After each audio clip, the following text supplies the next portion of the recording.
It's just a recommendation, we can change.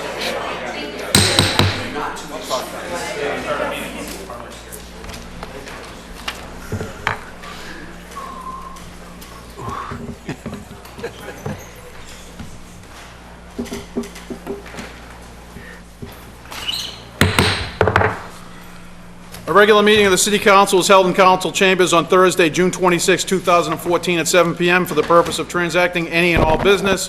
Notice of this meeting was posted on June 19, 2014, at 6:11 p.m. This meeting is being taped and is live on SATV. All councilors are present. Council President McCarthy presiding. Councilor Fury moves to dispense with the reading of the previous record. All those in favor, all those opposed? President, I now ask that we join Councilor Gerard in the Pledge of Allegiance. Allegiance to the flag of the United States of America and to the republic for which it stands, one nation, under God, indivisible, with liberty and justice for all. Councilor Turiel. Thank you, Mr. President. I move for suspension of the rules to allow Councilor Gould from Peabody to address us. Councilor Turiel has asked for a suspension of the rules to allow Councilor Gould from Peabody to address us. Seeing no objection, can I see 3 hands, please? Councilor Gould. Ice cream. Councilors, thank you, Mr. President. I have to go. We have batting practice scheduled for 7:30, so I have to get going. But I just want to lay the gauntlet down and accept the challenge from the Salem City Council for our first, we hope, of many annual softball games to benefit the St. Joseph's Pantry, the food pantry, to be held, if Councilor Milo has been kind enough to get this going, to be held on Saturday morning, July 12th. First pitch is 11 a.m., and it's at Collins. Councilor Milo. Mr. President, if I may. You've sure this has been your dream to do this. So Very much, it has been. Just to give you a little bit of background, a few months ago, Councilor Gould and I were having a conversation. I think it may... Was it over ice cream?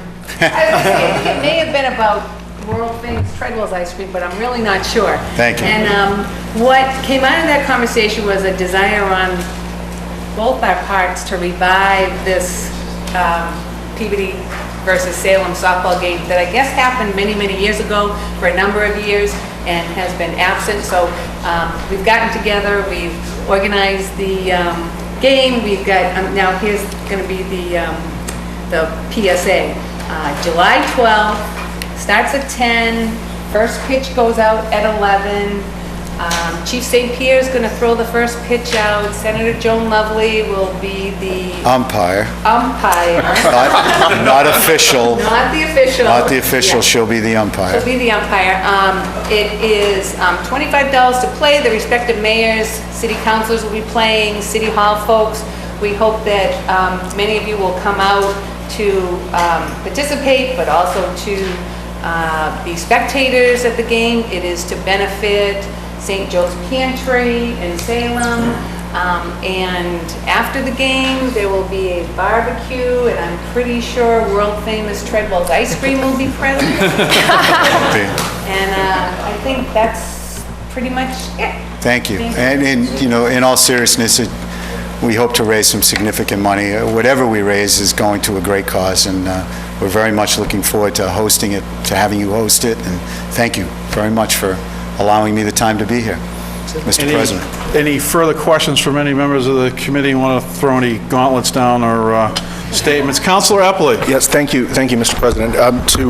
To our good friend from Peabody, I just want to make sure that Peabody City Hall has not hired Big Poppy. No, we tried. Okay, I think they're on a road trip. Fair enough. But the Mayor Driscoll beats Mayor Betancourt in hoop and foosball every time they're together. We're hoping we can turn the tide on that. Now, will both mayors be the pitching in this game? They will be. Really? I think that by design we'd like the mayors to pitch, yes. Excellent. We have some grapefruits ready to go that are painted like a softball, so. Nice, love that. That was my question. That was your question.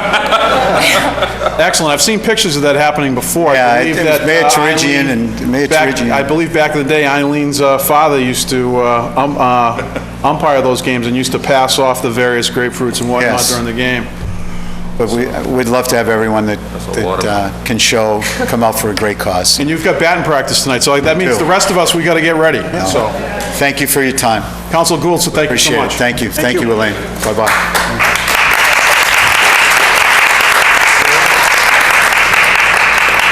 Council Torrio. Thank you, Mr. President. I move we continue with the regular meeting. Thank you.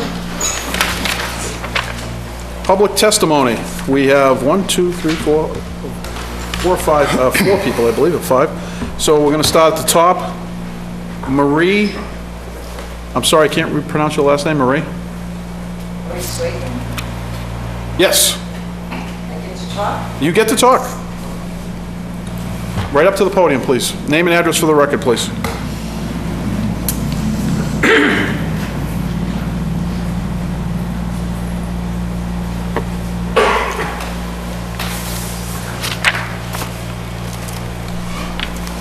I'm Marie Sweetland. I live at 40R Highland Avenue in Salem for 10 years. Prior to that, I lived in Linfield.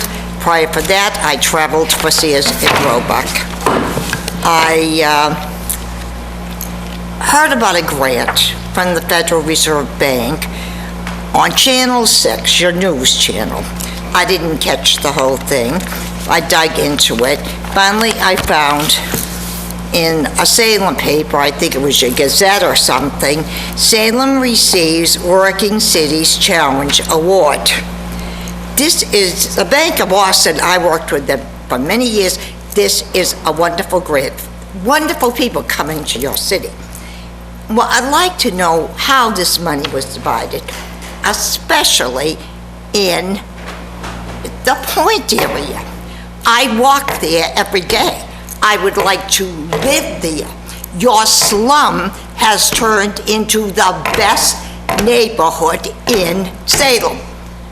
In fact, I'm going to a big meeting on Saturday at the Marriott, and I'm going to tell these investors, come right down to Salem to the Point. The other thing I have to say to you is I pay taxes here. People in my family are involved in the school department. My advice to you is to do what the other cities do, Chelsea and whatever. Have the state take you up. You can't afford it. This group that you hired, no one has done their homework. Find out where they went to college, what jobs they have. You'll find it's a money-making thing. And also, when the Bank of Boston comes, I would like to be invited on the walk, because I walk there every day, and I can explain this to you, and I think you should invite the mayor too. That's it in closing, except I like to go to bed at 11 o'clock at night, so I don't like meetings until 3 o'clock in the morning. Thank you for your cooperation. Thank you. Next up is Chris Loring. Chris? Name and address for the record, please, sir.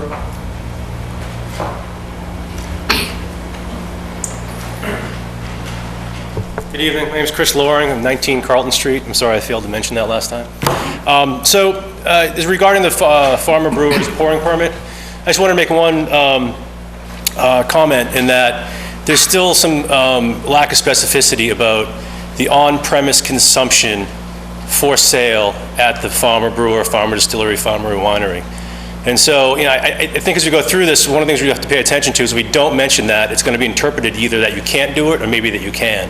And so I would ask that the council take a look at not only what is contained within 138C, Section I, which allows for on-premise consumption, but also the ABCC advisory on the pouring permit also says, and it's a little bit worded oddly in the advisory, but it does say for sale on premise as well as sampling.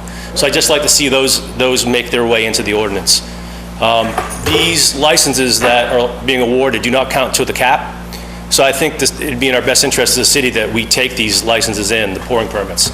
They don't count against any cap, and so it's basically been handing to the city more pouring licenses. That's it. Just want to make sure that we get that specified the way that the state has it at the local level. Thank you. Mr. Chairman, Mr. President, It's not for debate. not even ask questions? I'll ask it at the meeting. Yep, during the meeting. Thank you. Stick around. Ian Hunter, please, sir. Name and address for the record. We don't have to put it on the committee today. Good evening, Ian Hunter, 14.5 Ford Avenue. I'm also speaking on the zoning amendment before the council tonight. I'd like to reiterate some of Chris's comments in that the amendment, first of all, I'd like to thank the efforts of the council, the planning board, the planning department, the city solicitor, the mayor's office, all of who have put in a great deal of thoughtful consideration and time and effort in getting this moved forward in an expedient manner, and I really appreciate that. I also believe that there is some lack of clarity in the amendment as it's currently written, and would like to address those. Some of my comments might seem a little bit contradictory to Chris's comments just now. However, they're not, and hopefully I'll make that clear. Please keep in mind that the alcoholic beverage production industry is one of the most heavily regulated in this country. We have, in addition to the normal dealings of any business with local licensing board, building departments, fire department, we're dealing with the licensing board for alcohol permits. We're dealing with the ABCC. We're dealing with the federal TTB. Any attempt to put specific definitions into the zoning amendment creates the potential of causing a conflict between those laws that govern alcoholic beverages and the local law. Now, for the most part, state and federal law would trump that, but let's try and make this as simple as possible to avoid any potential conflicts down the road. So to that end, what's allowed by right in a farmer class license, as defined by MGL 138-19 B, C, and E? What's allowed by right is sale to wholesale in a variety, and I'm paraphrasing now, but sale to wholesale in a variety of different functions. Sales to wholesalers, other farmer manufacturers, food production facilities. What's allowed by right? Sales at retail on the premise. Sales to retailers. The tasting function, which is the issue that originally was brought forward by Tom St. Pierre, is a function of retail. And all of you have probably seen this at some point. You've gone to a package store on a weekend, and there's somebody there pouring samples of a beverage for you to try in order to encourage you to buy it. That is what we really need to get accomplished in this zoning amendment.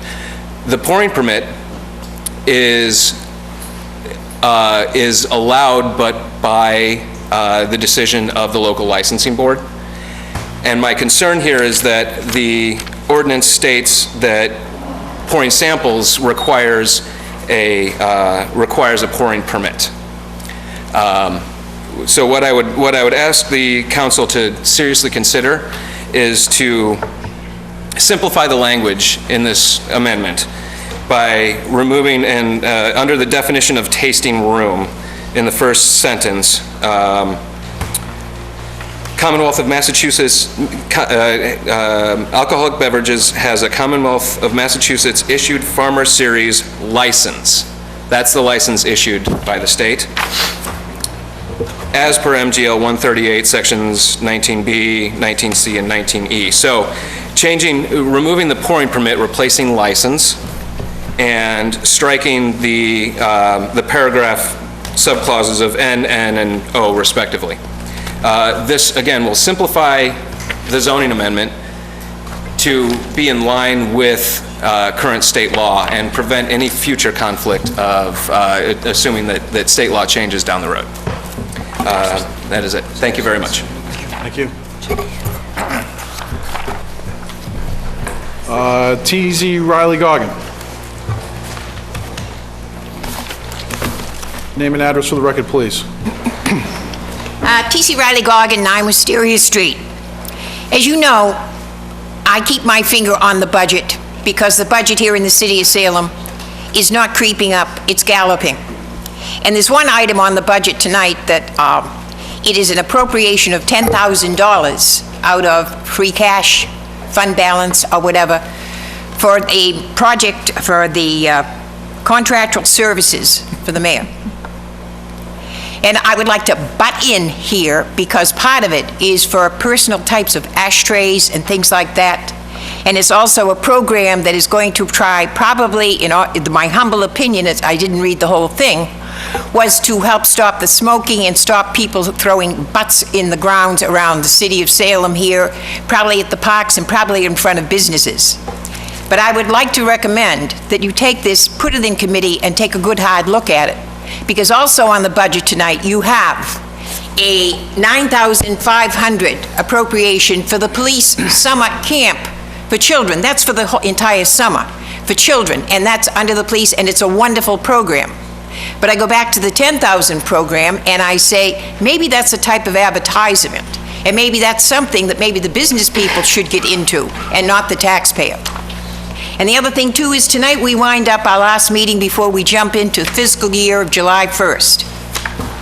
And before I sit down, I was just going to ask you, please, like you've done with the planning department, that you would spend some time either at a retreat or at a meeting with the school committee, who are the co-partners and who have the biggest part of our budget of over $140 million. And I say, if you start July 1st, maybe, just maybe, we can keep it at $140 million. Because I feel that the budget, as I said in the beginning, is not just creeping, it is galloping. And you are the keepers of the keys to the Treasury. I ask you to use it wisely. Thank you. Thank you.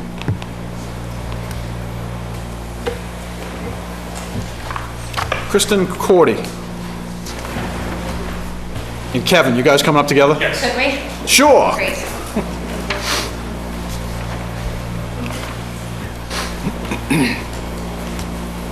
I'd be home. Name and address for the record, please. Came apart. I'm Kristen Cordy, I'm Kevin Cordy of 1 Orchard Terrace. and we're here tonight to discuss the proposed ordinance for urban agriculture. We'd like to thank the council for hearing us tonight, and we've had the pleasure to speak with some of the council members individually about our concerns, for which we thank you. We'd also like to thank the mayor's office as well for hearing our concerns. Very quickly tonight, we just wanted to state our thoughts regarding urban agriculture, and we are directly and negatively impacted by backyard poultry. We have an abutter who lives on the other side of our fence, who currently has hens, and we are consistently aggrieved by noise, odor, feathers, and manure.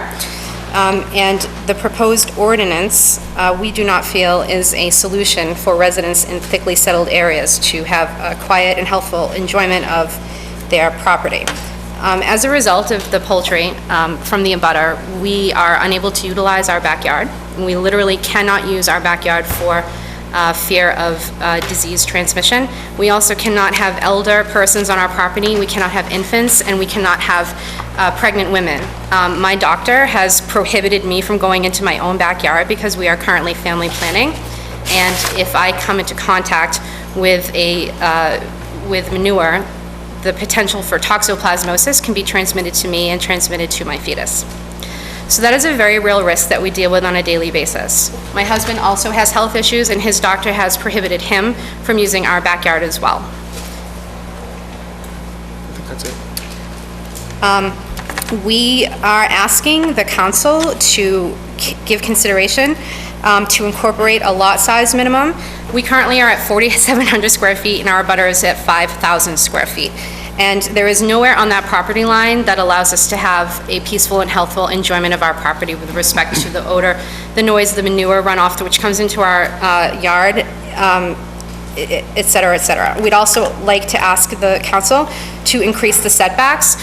Our abutter currently has a coop which spans from 5 feet to 17 feet on her property. The setbacks are currently proposing a 15-foot setback, and at 17 feet, we are plagued by noise, odor, manure, feathers, and dander. And lastly, we also would ask the council to consider an abutter approval as well. Thank you. What was that last thing? I'm sorry, I didn't hear it. Abutter approval. Thank you. Thank you. Thank you.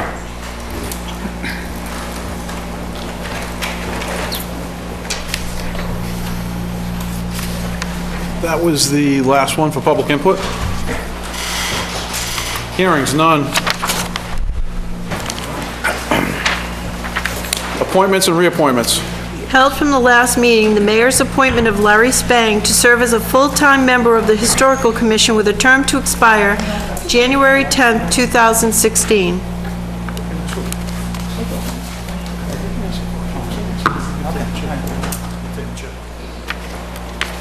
Recognize Council Ward 1, Robert McCarthy.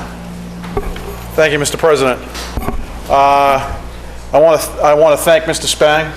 I saw him earlier. Where'd he go? There he is. For coming in tonight. I know we had a conflict the last time, couldn't appear with us. I've known Larry for many years. We've shared many experiences in and around Salem High School with regards to the band and the music department. Our kids overlap each other. He has an older son that just graduated last year, who went to UMass, where my son's going to be going this year. His daughter just graduated with my son as well. Larry is from all accounts, is a good architect. He's well respected. He does a lot of pro bono work for various places around the city, as well as sometimes for the city as well. I think Larry will make a great addition, and I want to thank him for coming forth and putting his name up. I want to thank the mayor for bringing his appointment in front of us, and I would encourage and urge everyone to vote for him. I think he's going to do a fabulous job. Thank you. Any other remarks? Councillor. We're very lucky to have the caliber and commitment of Larry Spang on Historical Commission there. I was lucky enough to have my son involved in Scouts, and he was such a role model in Scouts, and that's such an important part for young people, and his son was involved in Scouts. So his input and his commitment to the Historical Commission will be very positive. So thank you very much. Any other remarks? Any member of the City Council? Chair will entertain a motion to appoint Mr. Spang to the Historical Commission. I move for confirmation. You've lost a lot of weight, Mr. since the last time I saw you. I move for confirmation. Confirmation by roll call. Chair, clerk will call the roll. Councillor Epley? Yes. Councillor Famico? Yes. Councillor Fury? Yes. Councillor Gerard? Yes. Councillor Legault? Yes. Councillor Milo? Yes. Councillor O'Keefe? Yes. Councillor Sargent? Yes. Councillor Siegel? Yes. Councillor Terrio? Yes. Councillor McCarthy? Yes. On the question of the mayor's appointment of Larry Spang to the Salem Historical Commission by the vote of the City Council, 11 unanimous, 0 nays, I declare Mr. Spang is appointed to this Historical Commission. Chair will entertain a motion to have remarks for Mr. Spang? Or do you want Mr. President, I'm sorry, excuse me, sir. That's all right, I move sir. for a suspension of the rules to allow Mr. Spang to address the... All in favor of suspension of the rules? Opposed, none? Mr. Spang, will you come up to the microphone and tell us about your ideas about the Historical Commission? Well, thank you all for supporting me.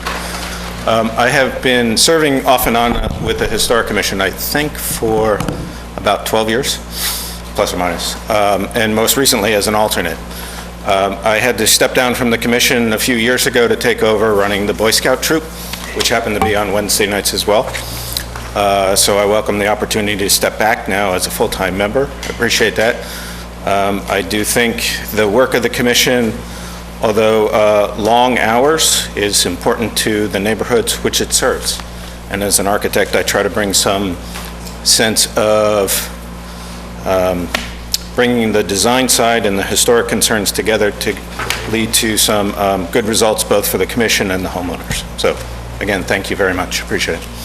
Thank you.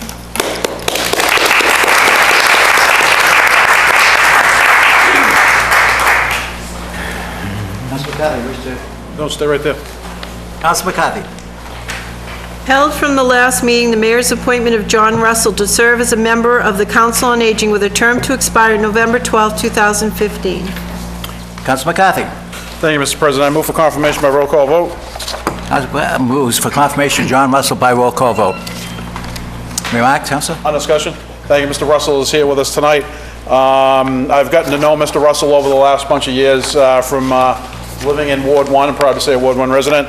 Actually, John's mother and my mother-in-law were good friends back in the day, way back, and so those have come up in discussions that we've had. I hate to admit that he's also pushed me or antagonized me every once in a while when I came to the Y on those early mornings when he was still over there, and I used to drop my son off for early morning lifts at the high school, and I'd shoot over and try to get some workouts in, and he'd always give me the jab like, where have you been, and you need to get here more. But I think John has been terrific with every endeavor that he takes on. He's actually currently spends his summers working over at Winter Island. He's retired from the Sheriff's Department. He did, after many long years there, I think he's going to be a wonderful addition to the Council on Aging Board. And I really want to thank the mayor for bringing in this appointment, and I want to thank John for stepping volunteering his time to this board. I think he's going to be a wonderful addition, and I wholeheartedly recommend everyone approve his appointment. Thank you. Councilor Legault. Thank you, Mr. President. Through you, I'd like to speak in support of Mr. Russell. I've made his acquaintance over the last 10 years or so, mostly through the Salem Y. He was the president of the YMCA Board of Directors there for a couple of years. Over the years, one of the compliments that people have paid me that have always struck me as, that I appreciated the most, when somebody would call me a shirt sleeve supervisor, and that's John. If the floor's dirty and the broom is handy and there's nobody around to sweep that pile of dirt up, John Russell's going to pick that broom up and do it himself. So he's just the guy we need for this commission. Any other members of the City Council wish to be recognized? Councilor McCarthy, move for confirmation by roll call. Clerk will call the roll. Councilor Epley? Yes. Councilor Famico? Yes. Councilor Fury? Yes. Councilor Gerard? Yes. Councilor Legault? Yes. Councilor Milo? Yes. Councilor O'Keefe? Yes. Councilor Sargent? Yes. Councilor Siegel? Yes. Councilor Turiel? Yes. Councilor McCarthy? Yes. On the question of the mayor's appointment of John Russell to the Council on the Aging, by the vote of 11-0, I declare Mr. Russell a member of the Board of Aging, Council on the Aging. Councilor McCarthy. Thank you, Mr. President. I'd ask for suspension of the rules to allow Mr. Russell to address the council if he so wishes. Any objection? Mr. Russell, would you like to speak to the council at the vote? First, I want to thank the council for the appointment. I retired about 6 years ago from the Sheriff's Department, but I stayed on part-time working with Triad Program. Triad Program is working with seniors throughout the county. One of my stops is the Salem Council on Aging. So for the past 6 years, we've been meeting down at the council, and it's a great group of people, and they do a lot with very little. And I'm looking forward to taking this, the new center, and having some input on being able to set a vision and a mission that's going to include seniors of all ages. Seniors are one of the most, it's a huge group. It goes from 60 to 100 and whatever. And we want to make it all inclusive for all of them. So I'm really excited about this opportunity for a little bit of input into the up-and-coming center. Well, thank you, sir. Welcome to the city government. Thank you.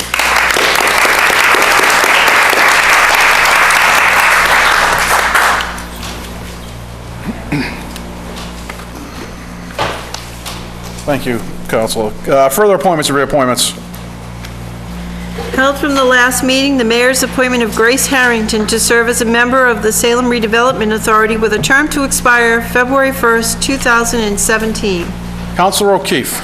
Thank you, Mr. President. Members of the City Council, I rise to recommend Grace be appointed by roll call vote to a good city job where she can probably start in government. Her father and her grandfather, I might note, her grandfather was Councilor of Ward 2. I didn't have the pleasure to serve, I served after him, but he was Councilor of Ward 2 in 1958, Kevin Harrington. And her father was a member of the City Council from 1986 to 1989. Now, they lived at that time, we live at 28, next door neighbors to the Harringtons, and she was about this big when she moved. Look at her now. She was about this big when she moved with her family from Pickman Road to Surrey Road, and she would be on my backyard on a porch and what have you. I think Gracie would be an excellent addition, and she brings a lot of government experience, and I think she's passed the bar, so she'd be, not yet, and she'd be an excellent addition to carry on the family tradition, the Harrington family tradition. And I hope her grandmother is watching tonight. I know her mother is, but I hope Kathy, her grandmother, is watching tonight. Excellent pedigree to come to city government. Move for roll call. Thank you, Councilor. I just want to know, when was the last time when someone called you Gracie? Councilor Fury. Councilor Fury. Mr. President, fellow members, I had the distinct privilege and pleasure to serve with your father, Grace, on the Salem School Committee. He was chairman of the school committee. Then I had the distinct pleasure to serve with the mayor, Harrington, and I was the city councilor here. And great, we lucked out. His public service at its highest level. And we're very lucky to have Grace because of her experience in working with State Representative Keenan, and now, very fortunately, Senator Lovely. We're going to have your service. So Salem is going to be served very well on this commission and Senator Lovely's office. Thank you, Grace, for stepping up. Mr. President, can I add one other point? I'm sure you're going to, that's fine, Council, go ahead. Because it brings back memories. There was a fire in the Prudential Center many years ago. It was about a 65-story building in Boston. And I was a state fire marshal at the time, and Leo was the fire commissioner in Boston. And her father was president of the Senate. And the Fire Chiefs Association in Massachusetts and Chief Staple in Boston and myself went to the legislature to create a high-rise sprinkler law. Now, they never had any retroactive high-rise sprinkler law before that. And we planned strategy with the Senate President and what have you, with the Fire Commission in Boston.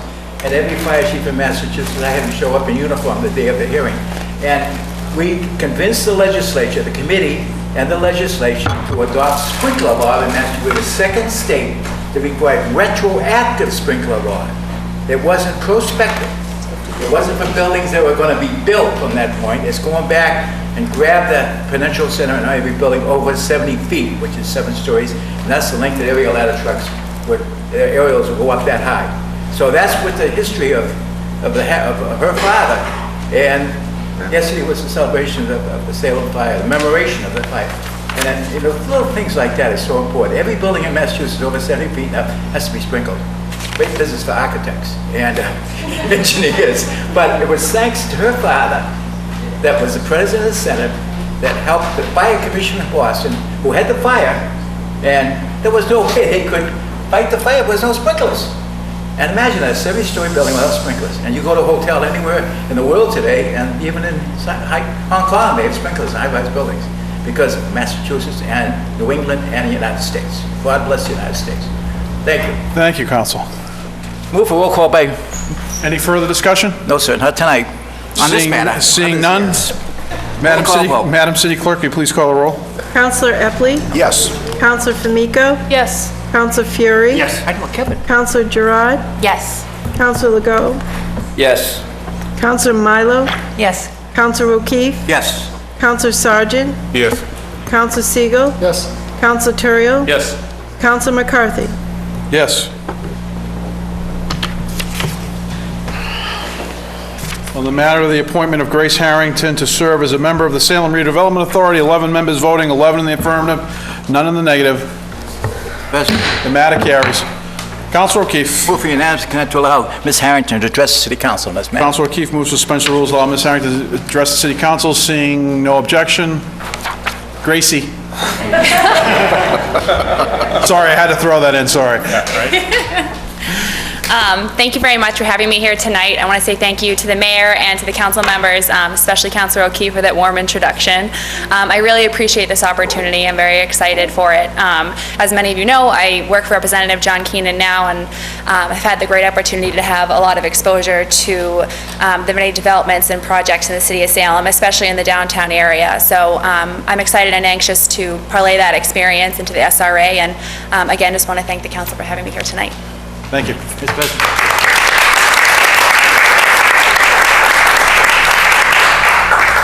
Further appointment, Councilor O'Keefe. Mr. President, members of the city council, I got my Harringtons mixed up. There's lots of them.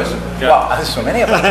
Huey's about this big. Brother, you ought to see your younger brother. Kevin was president of the Senate, and that time they lived on Station Road. I'm telling you something you probably already knew. They lived on Station Road in Ward 7 near me, around the corner from you, us now. But Kathy, your grandmother and Kevin lived there. But she's a wonderful addition. Thank you. Welcome, Gracie. Grace. Further appointments and reappointments. Mayor's appointment of Noah Koretz to serve as a member of the Planning Board with a term to expire March 1st, 2019. Councilor Gerard. Thank you, Mr. President. I move that this be held under the rules. Councilor Gerard moves this to be held under the rules. Further appointments and reappointments. Mayor's appointment of Jacqueline Croto to serve as a member of the Salem Disabilities Commission with a term to expire February 1st, 2016. Councilor Siegel. Thank you, Mr. President. I move to hold this held under the rules. Councilor Siegel moves that this matter be held under the rules. Further appointments and reappointments. Mayor's reappointment of Laurie Bellin to serve as a member of the Salem Historical Commission with a term to expire March 1st, 2017. Councilor Famico. Thank you, Mr. President. I move for confirmation by roll call vote. Under discussion. Discussion. Councilor Epley. Thank you, Mr. President. Mr. President, I move that this reappointment be referred to the Committee of the Whole. Under discussion. If there's a second. I'll second it. Councilor Epley moves that this matter be moved to the Committee of the Whole, seconded by Councilor Siegel. Any discussion? Councilor Epley. Thank you, Mr. President. Mr. President, in reference to Ms. Balin's reappointment, I would note for the record that she remains an executive committee director of Historic Salem Incorporated. There presently is on the Historic Commission already two executive committee members of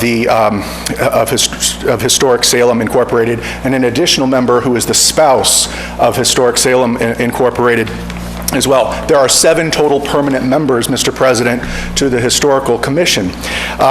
As a result of that, I thought that there might be a conflict of interest. Not a conflict of interest, but the appearance of a conflict whenever Historic Salem comes to testify before the Historic Commission. I relayed that concern to our city solicitor, Beth Renard, and I circulated an email that was left on each one of the councilors' desks concerning this particular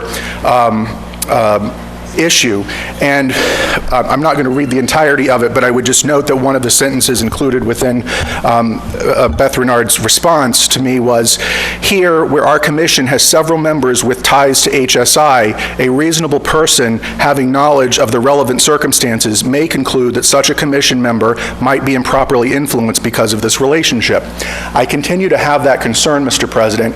I would suggest that we have, with a committee of the whole, that we invite the Historic Commission, we invite Historic Salem Incorporated, we invite a representative of the mayor, we invite the planning department and also our city solicitor to address this issue, because it is a concern, and it's something that I believe that we need to do as a city, is to make sure that we avoid any impropriety, even appearance of impropriety, because whenever you have a body whose job is to make determinations as to whether something is appropriate or inappropriate for purposes of a historical committee, and that same body has members who make presentations, Mr. President, on an advocacy basis, it tends to at least color the results as to whether it was appropriate or not. Having this referred to committee, we can have that meeting, we can have that concern, we can hopefully allay concerns, and we can move on. Thank you. Any further discussion? Seeing none, on the motion in front of us, the most current one would be the motion by Council Eppley, seconded by Council Siegel, to move this matter to the Committee of the Whole. All is in favor? All is opposed? The matter gets 2 opposed, 3 opposed? Wait, okay. All those in favor, hands up, unless you want a roll call. I don't want a roll call. 1, 2, 3, 4, 5, 6. Okay, majority moves to move it to committee. The matter will move to Committee of the Whole. I'll try to get this scheduled quickly. I don't think it's a reflection on any part of Ms. Boleyn. I don't know where. Sorry. Bellin, I'm her husband. Oh, okay, sorry. I don't think it's a reflection on her or her abilities. I think it's just more of a question of the makeup of the committee and how it's constructed, and we'll take that up in committee. We don't need to belabor it tonight, but we'll take that up in committee. I'll try to schedule something soon before our July meeting, before we take August off. So the matter has been moved to the Committee of the Whole. Further appointments and reappointments. We have the mayor's reappointment of Deborah Lopsis to serve as a member of the Salem Disabilities Commission with a term to expire March 1st, 2017. Councilor Terrell. Thank you, Mr. President. I move for confirmation by roll call vote. Councilor Terrell moves for confirmation by roll call vote. Under discussion, Councilor Terrell? No. No discussion? Any further discussion? Councilor Legault. Thank you, Mr. President. Through you, as the City Council liaison to the Salem Disabilities Commission, I just want to state my wholehearted endorsement for Ms. Lopshit's reappointment to this commission. Thank you. Any further discussion? Seeing none, Madam City Clerk, please call the roll. Councilor Eppley. Yes. Councilor Famico. Yes. Councilor Fury. Yes. Councilor Gerard. Yes. Councilor Legault. Yes. Councilor Milo. Yes. Councilor O'Keefe. Yes. Councilor Sargent. Yes. Councilor Siegel. Yes. Councilor Turiel. Yes. Councilor McCarthy. Yes. Thank you. On the matter of the reappointment of Deborah Lopsitz, thank you, to serve as a member of the Salem Disabilities Commission with 11 members voting, 11 in the affirmative, none in the negative, the matter carries. Further appointments and reappointments. We have the mayor's reappointment of Jeff Bellin, Ernest DeMeo, and Kristen Anderson to serve as members of the Bike Path Committee with a term to expire on March 1st, 2017. Councilor Famico. Thank you, Mr. President. I move for confirmation by roll call vote. Councilor Famico moves for confirmation by roll call vote. On discussion? Yes, Mr. President. These 3 individuals I've met through different areas in the last few years. I'm very excited that they're continuing with the Bike Path Committee in connection with the discussion we had earlier this evening about the Complete Streets policy and the presentation we'll be seeing later. Not only do they have a knowledge within the city, but outside of states and even internationally for biking, which is something that's awesome that we're looking at that. So I'm glad to see them all continuing on with us. Thank you. Any further discussion? Seeing none, Madam City Clerk, will you please call the roll? Councilor Eppley. Yes. Councilor Famico. Yes. Councilor Fury. Yes. Councilor Gerard. Yes.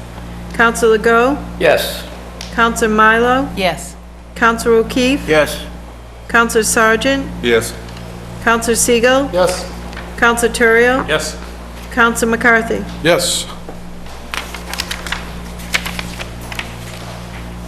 Thank you.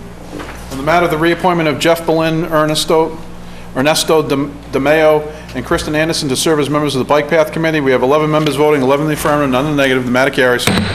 Further appointments and reappointments. We have the mayor's reappointment of Mary Ellen Hallowell and Judith Wolf to serve as members of the Beautification Committee with terms to expire March 1st, 2017. Councilor Gerard. Thank you, Mr. President. I move for confirmation by roll call vote. Councilor Gerard moves for confirmation by roll call vote. Under discussion? No discussion. No discussion? Councilor Legault.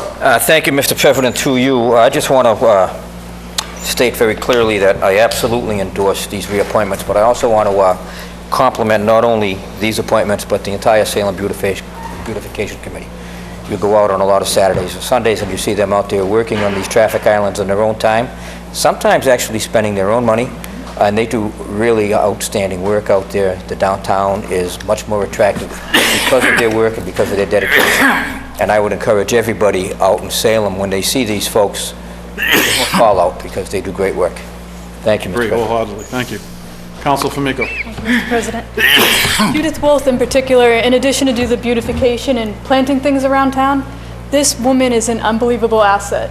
She also goes around picking up the trash as she goes, even though her friends may yell at her for it. But in addition to that, she is just one of those active community members that's out and about that I'd like to see more people like that in the city. So thank you, Judith. Thank you. Any further discussion?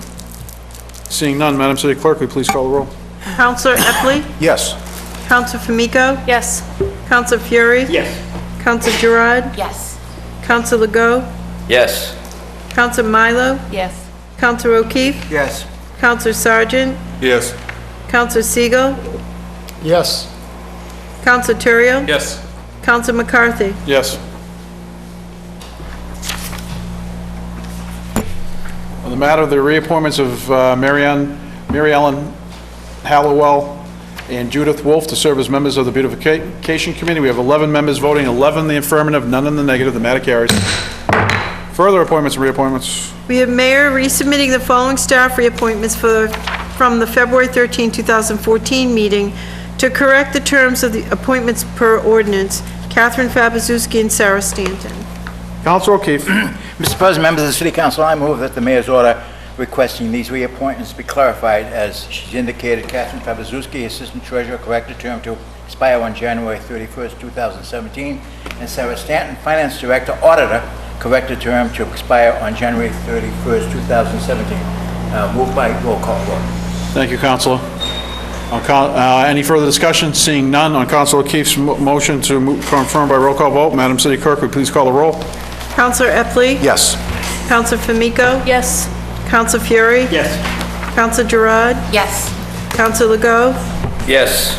Counselor Milo? Yes. Counselor O'Keefe? Yes. Counselor Sargent? Yes. Counselor Siegel? Yes. Counselor Terrio? Yes. Counselor McCarthy? Yes.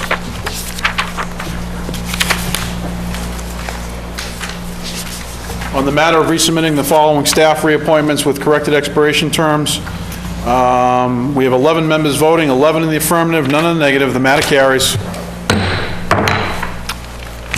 Councilor Terrio. Thank you, Mr. President. I move we move out of order to committee reports, page 12, and take up the CPA recommendation. Councilor Terrio moves to move to committee reports. Take out of order. Any objections? Seeing none, Councilor Terrio. Page 12, everybody. Thank you, Mr. President. The City Council, June 20, 2014, the Committee Administration Finance co-posted with the Committee of the Whole, to whom was referred the matter of the Community Preservation Act Committee's recommendation for funding, has considered said matter and would recommend approval. On acceptance of the report, all those in favor, all those opposed, under discussion, Councilor Terrio. Thank you, Mr. President. We had our committee meeting this evening on this. All the committee members and several members of the Committee of the Whole were present. We asked several questions about the CPA funding recommendations that were made, and we asked for reasons behind a few of them, and we had some questions about it. We had several members of the CPA committee here most of whom are still here with us, and we also have representatives from the planning department if there are any questions. We have Jane Guy who's been stewarding this along faithfully for the last year plus, and but we had all our questions answered well, and they're ready to get going and start funding these projects, so we'd move for approval. Thank you, Councilor. Any further discussion? Councilor Fury. Mr. President, I wish to commend and congratulate Jane Guy for leading us into the Community Preservation Act into the 21st century, and we're very lucky. The Community Preservation Act is like manna from heaven for cities and towns. Peabody was the first city and town in the area to go into the CPA, and they've had many opportunities to improve the city of Salem in the area of housing, historical resources, and open space and recreational land use. Salem's got to get some money from the state, matched by our city funds, to do some worthwhile projects. And I'm very excited to see this opportunity. It's been a while in the making. I was an advocate about 8 years ago here on the City Council, and it went to the voters, and it was narrowly voted down. In the last City Council, I tried very hard to get it back on again, and it did not go through in the last city council. And this, fortunately, through the mayor's direction and leadership, she took the initiative and she brought it to the voters, and it passed by the voters in the last municipal election. And now we're seeing the fruits of their labor. And we're lucky in Salem for the future generations to come in these projects. And Shanghai, great leadership. Members of the committee that were here in the chambers tonight, thank you very much for making an indelible imprint on the city of Salem. Thank you very much. Any further discussion? Seeing none, if I could, just for the record, if someone could identify all the members of the committee that are here, I just want to thank them for all their efforts. I know, if you all could just stand up in the back. We got Kevin Canacho, Joanne McRae, and Ed Moriarty. We're having a big mental block right there. I know all three of them are like, But I want to thank you for being members of the public that have stepped up and served on this committee. No, we mentioned Ed. We got him. Ed Moriarty. And I want to thank you guys for stepping up, being members of the public and vetting through this process. I mean, from the committee, there was a bunch of applications for various different projects, and you guys spent a lot of time whittling them down and getting them to a group of projects in front of us. I think that's really great, and I'm encouraged and excited to look forward to these getting funded. I want to thank you for all your service. Thank you.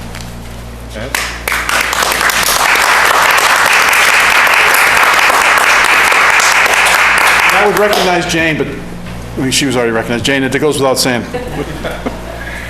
Council Terrell.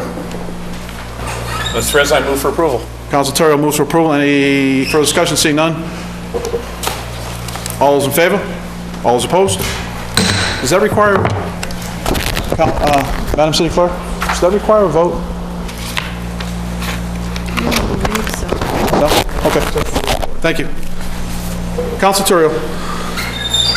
Well, I now move that we, before we return to our regular place in the order, I move we move to page 14 petitions so that the Bike Path Committee can make their presentation.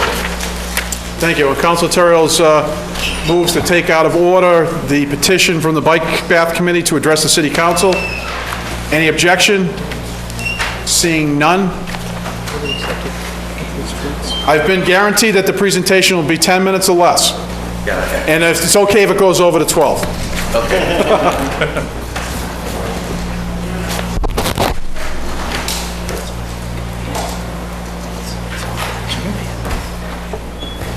Hi there. Thank you so much. Name and address for the record, please, if you could just Ernest identify yourself. DeMeo, 289 Essex Street. Bruce Mabbott, 3 Holly Street. Jeff Bellin, 396 Essex Street. I want to also thank the group tonight for reappointing me. I was hoping I didn't have to go home before giving the presentation. Thank you for having us here tonight again. We'll be brief because we know we have a full agenda here.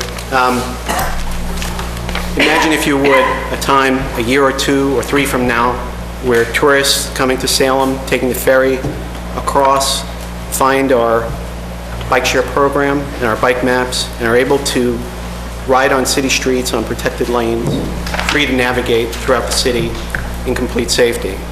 Or imagine if you are a Salem State University student, perhaps living in an apartment in downtown Salem, and you want to ride to school along our bike paths, protected lanes on Lafayette Street, or along our bike path with no contact from cars whatsoever.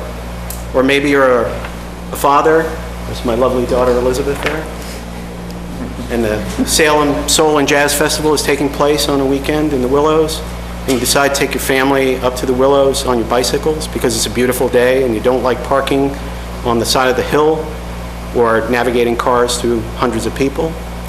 Or maybe you own a business in Salem and you commute back and forth every day, or you're the director of the Chamber of Commerce in Salem and you ride everywhere in Salem on your bicycle. Over the past few years, the Bike Path Committee has been implementing all the initiatives that were part of our original bike master plan, and we've completed virtually every initiative that was identified in that plan. So now we're at literally a crossroads trying to determine what our future is and what the future of biking in Salem will be. We see cities around us, cities across the country, cities internationally, that are implementing new forms of bike lanes and protections to allow safe bike transit throughout their cities. And this is a time that's really come to Salem. We're experiencing growth. We're very well positioned for the future.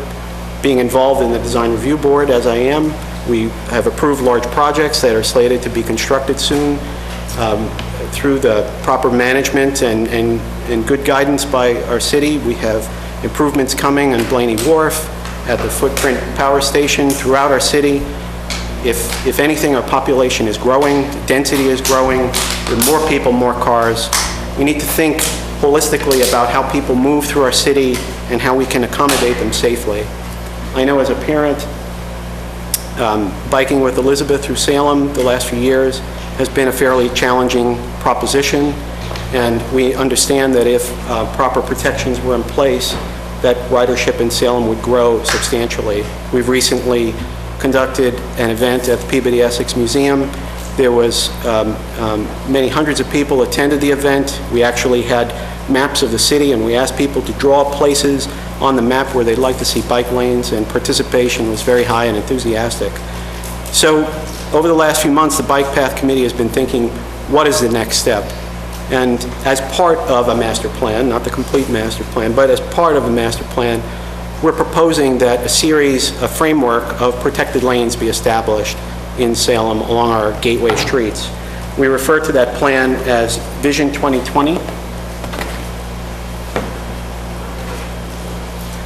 And the basis of that plan would be to provide a network of protected lanes, which I'll talk a little bit more about, on our gateway streets. Our gateway streets being 114, 1A, Lafayette Street, Canal Street, so on and so forth. Protected lanes, literally, are multi-purpose lanes that allow for cyclists, for skateboarders, for inline skaters, for pedestrians, where there is a type of a physical separation between the user of the lane and motor vehicle traffic. Interestingly enough, on our gateway streets, they happen to be our widest streets in Salem. Although, streets vary from one place to another, and we won't be able to overlay a single idea over all of our gateway streets. We understand that. But there are many places where we have enough width without doing very much heavy lifting, where we could implement the idea of protected lanes without very much difficulty. Protected lanes can take the form of painted buffer strips that separate bicycles from parked automobiles, which is probably the cheapest form of creating a protected lane. There are other forms of protected lanes where there's a physical barrier that might be added, like a removable planter, which is going to happen in Boston very soon, where you might have flexible bollards, or we might have raised curbs. There are all sorts of treatments. There isn't a one-size-fits-all treatment for protected lanes, not within any one single street or within all streets. They all have implications as far as aesthetics, as far as cost and durability, and over the next few months, that's what the Bike Path Committee will be vetting with our city engineers as to which type of treatment belongs in which place and what that all means. But the single most important factor, the reason why we're here tonight, is because cyclist safety is the critical issue that needs to be addressed in order for biking to become more than just a recreational activity, for biking to become a viable alternative means of transportation in the city. Without these protections, biking will continue to be a challenge, and cyclists will only be able to ride in leftover slivers that aren't devoted to cars and parking. I want to go through a scenario, for example, of how protected lane might be implemented on a street we all know, Lafayette Street. On Lafayette Street, we currently have curbs, and inside the curbs, we have automobile parking, then we have painted bike lanes currently, and then we have vehicular traffic. In a proposed scenario where we have protected lanes, what would happen is from the curb lines, which we would keep, and the sidewalks and the tree lines, which we would keep, we would add a dedicated multi-use lane and then move our parking inboard towards motor vehicle traffic with a buffered strip between the cycle lane and the parked cars. So you would have motor vehicle traffic, parked cars, buffer strip, protected lanes, curbs. This can be done within the present width of Lafayette Street currently. In that in the event that we were to do this, you would no longer have any conflicts between automobiles and cyclists, because instead of cyclists being wedged between motorists and parked cars, as they are now, cyclists would be free to ride in protected lanes along curb edges. A street like Lafayette Street connects Salem State University to our downtown. These are some of our more frequent riders in the city, and one can imagine that a great deal of traffic might be taken off our streets if people were allowed to ride in safety. We've seen a lot of use along Lafayette Street already with simple bike lanes, and we think protected lanes would go even further to make biking more comfortable for residents and tourists and business folk around town. The main reason we're here tonight is to introduce these concepts to the council. We've already met with Mayor Driscoll, we've met with Lynn Duncan, we've met with Rinnis, we've met with our state representative, we've met with some of the general public, but before we take the ideas to a larger audience, we wanted to bring that here to you tonight to introduce the concepts to you. The most urgent need that we have on the Bike Path Committee, having completed our initial master plan, is that we have no document that records this concept on paper that we can take elsewhere to study, to seek funding, to get grants, to talk to other communities. The initial bike master plan that we did 5 years ago cost about $25,000 to prepare. There was engineering work required to do that. We had to do surveys of existing streets to determine street widths. We had to do all sorts of other work to determine whether parking would be displaced or not, which we tried not to do in most cases. In order for us to take a plan and present it to the public, we need to create a new plan. We don't have one right now. So the first most urgent need is to find funding for this plan. The second most urgent need is to familiarize those in city government with our initiatives, because implementing protected lanes obviously has a cost, but the cost of implementing lanes in the future is directly related to timing. If you repave a street, the costs of creating a protected lane on a newly paved street are very low compared to retrofitting an existing street. In most cases, it's just a matter of paint. In some cases, it might be a matter of minor protections that might be added, but folded into cost of a roadway reconstruction like Canal Street right now, protected lanes would be a very, very small piece of a construction budget, as opposed to Canal Street being completed and then adding protected lanes in the future. So what this requires is the mindset that we're trying to have cycling become more integrated into the network, just as the Complete Streets Initiative was talking about earlier tonight, that it be integrated in our thinking. And with that, I'll leave any questions or comments. Councilor Torrio. Thank you, Mr. President. I have a couple questions, and well, one question and one sort of comment in terms of like city planning and stuff. And I really like this idea that you're working towards. I'll refer, in talking about, using Lafayette Street, the example which I live on, and Bruce lives across the street from me. And just as for instance, in the protected lanes concept there, one concern that I have that may tie into that Bruce would probably be very familiar with too, is the storm drains that you have by the side of some of these major streets. The one that's in front of my house and right on the corner opposite from him is always overflows every time there's any kind of significant rainfall. So we'd have to be fairly careful planning these from an engineering perspective to make sure that this sort of thing is accommodated for, because right now the shared bike lane that's outside of the parking, while not as safe, does operate on a part of the road that's physically less subject to those sort of problems. It's just something to be aware of in the planning process, I guess. And then at the same time, I don't know, I love the concept in general, and I think you've identified well a lot of streets that are wide enough that as they're re-engineered and as they're rebuilt could potentially benefit from this. I think that's excellent. In the case of Canal Street itself, we already have plans there that involve a separate bike path that's going to be parallel to and behind it. So I don't know in a place like that if you would do, if you would do shared lanes in a place where you have a bike path right to the side of it already as part of the design. Although I can see rationale behind doing it, or at least linking it up perhaps towards the end of the road, because that bike path veers across the road and heads off to Marblehead, whereas a shared lane design could go all the way down to Swampscott. Yes, So- as you well know, we've been trying to extend the bike path from Canal Street to essentially Riley Plaza for quite a long time, and the complexities of that, so yes. Thank you. Thank you. Council Siegel and Councilor O'Keefe. Thank you, Mr. President, through you. I'm sure you're well aware, but I just wanted to bring it up. 107 Highland Ave is a state road, Yes. so that will bypass anything we have to do. So you have to go to the state on that one. Councilor O'Keefe. Thank you, Mr. President. Question. I live in Ward 7, but I go down Hawthorne Boulevard. Can you explain to me why the bike line is in the middle of Hawthorne Boulevard from Charter Street just to Derby? Now, I was at church the other day, and people are going down Hawthorne Boulevard from the Common, half a dozen people, young kids, what have you. They were on the right side because there's no marking on the right side of Hawthorne Boulevard for bike lane. All of a sudden, they have to dash across in front of, I think that's poorly designed. What is the reason for doing that? Well, was that approved by Lieutenant Pazuski, the police department? Are all of these approved by Lieutenant Pazuski? All these? Approved by Police traffic.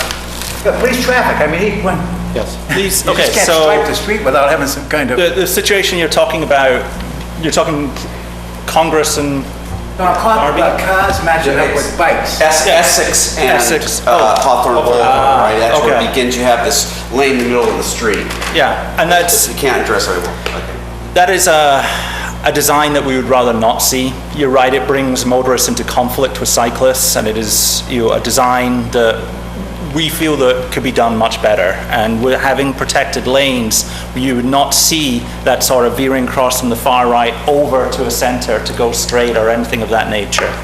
I will say, I think it's dangerous. I will say, Councilor... Why did you stripe it? Can I address that, if I might? Go ahead. Well, because I think it was it before you guys... No, I was there. Oh, you were there? Okay. I'm the chairman of the committee now, but I've been on the committee since its inception. But the idea was, initially, was to create a bike path, mostly on road, but some off, but mostly on road, from the Willows to the Marblehead path via like a half dozen, as many of the public schools as possible, and to avoid the worst streets, like parts of Essex after the Hawthorne Hotel, which get very narrow, bad streets to ride on. So it was a little bit of like, zigzagging all over the place, and then once you got down at one part of Essex to take a left onto Hawthorne Boulevard down to Congress, and the path continues down Congress, crosses Calmer Cove, and then back there onto Summit, etc. It was a way to allow bicycles to not have to go all the way from the right lane to turn left. It's very awkward, and I agree, it's a really awkward intersection. But the bottom line, it was to allow bicyclists more easily to go straight and then left to avoid all the traffic that would be turning right, to have to go through traffic, turning right from Hawthorne Boulevard onto Derby Street. So it was just to avoid... But you've hit upon something, Councilor, which is really the crux of the problem, is that through the years, the Bike Path Committee and even Public Works has viewed biking as the leftover spaces where you have vehicles and parking, whatever's left over is left for biking, and we're left to maneuver through odd circumstances. What's needed is a more visionary plan that takes all this into account and plans for it. We're always trying to find a place to put paint on the roadway without disturbing other things that are already in place. That approach to planning doesn't really work, and that's what we're talking about, a change in philosophy, that we have to begin to make cycling as much of a priority as pedestrians or automobiles or anything else.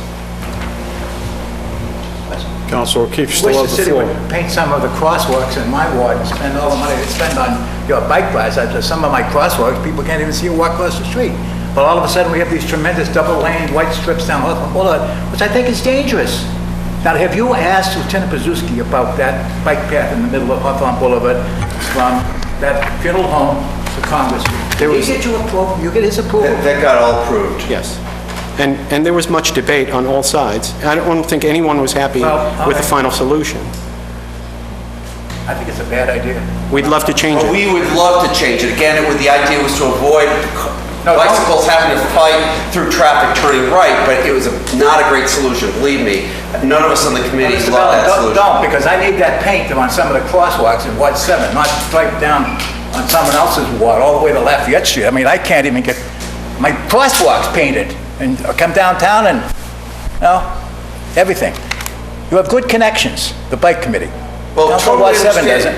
doesn't. Councilor, with all due respect, absolutely understand your concern, but put it this way, having marks on the road to remind cars that cyclists have a right to use the road as well is an important reminder. I, all too often, just last week, I had a 4x4 guy saying, why are you, interrupting traffic? Why are you, get off the road onto the sidewalk? I hear that a lot.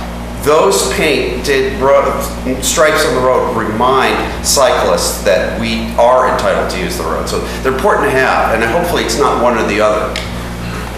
Councilor Sargent, then Councilor Epley. Well, thank you, Mr. President. First, I'd like to thank the committee for their hard work and the time they put in. I do have some questions about the protected lane, because as it is now on a place like Lafayette Street, all the vehicles on Lafayette Street can see you as you pedal in the bike lane. And what I worry about is, as I do a lot of bike riding, is that if you're between the curb and the parked cars, because you're crouched over, the cars on the main street won't be able to see you. And this conflict I really worry about is a car coming from the main street turning down a side street as a bicycle in the protected lane is crossing that side street. And that is much a reminder for me of a child running out between two parked cars that's shorter than the cars. Because all of a sudden, as that car turns on the side street, the bike will be there.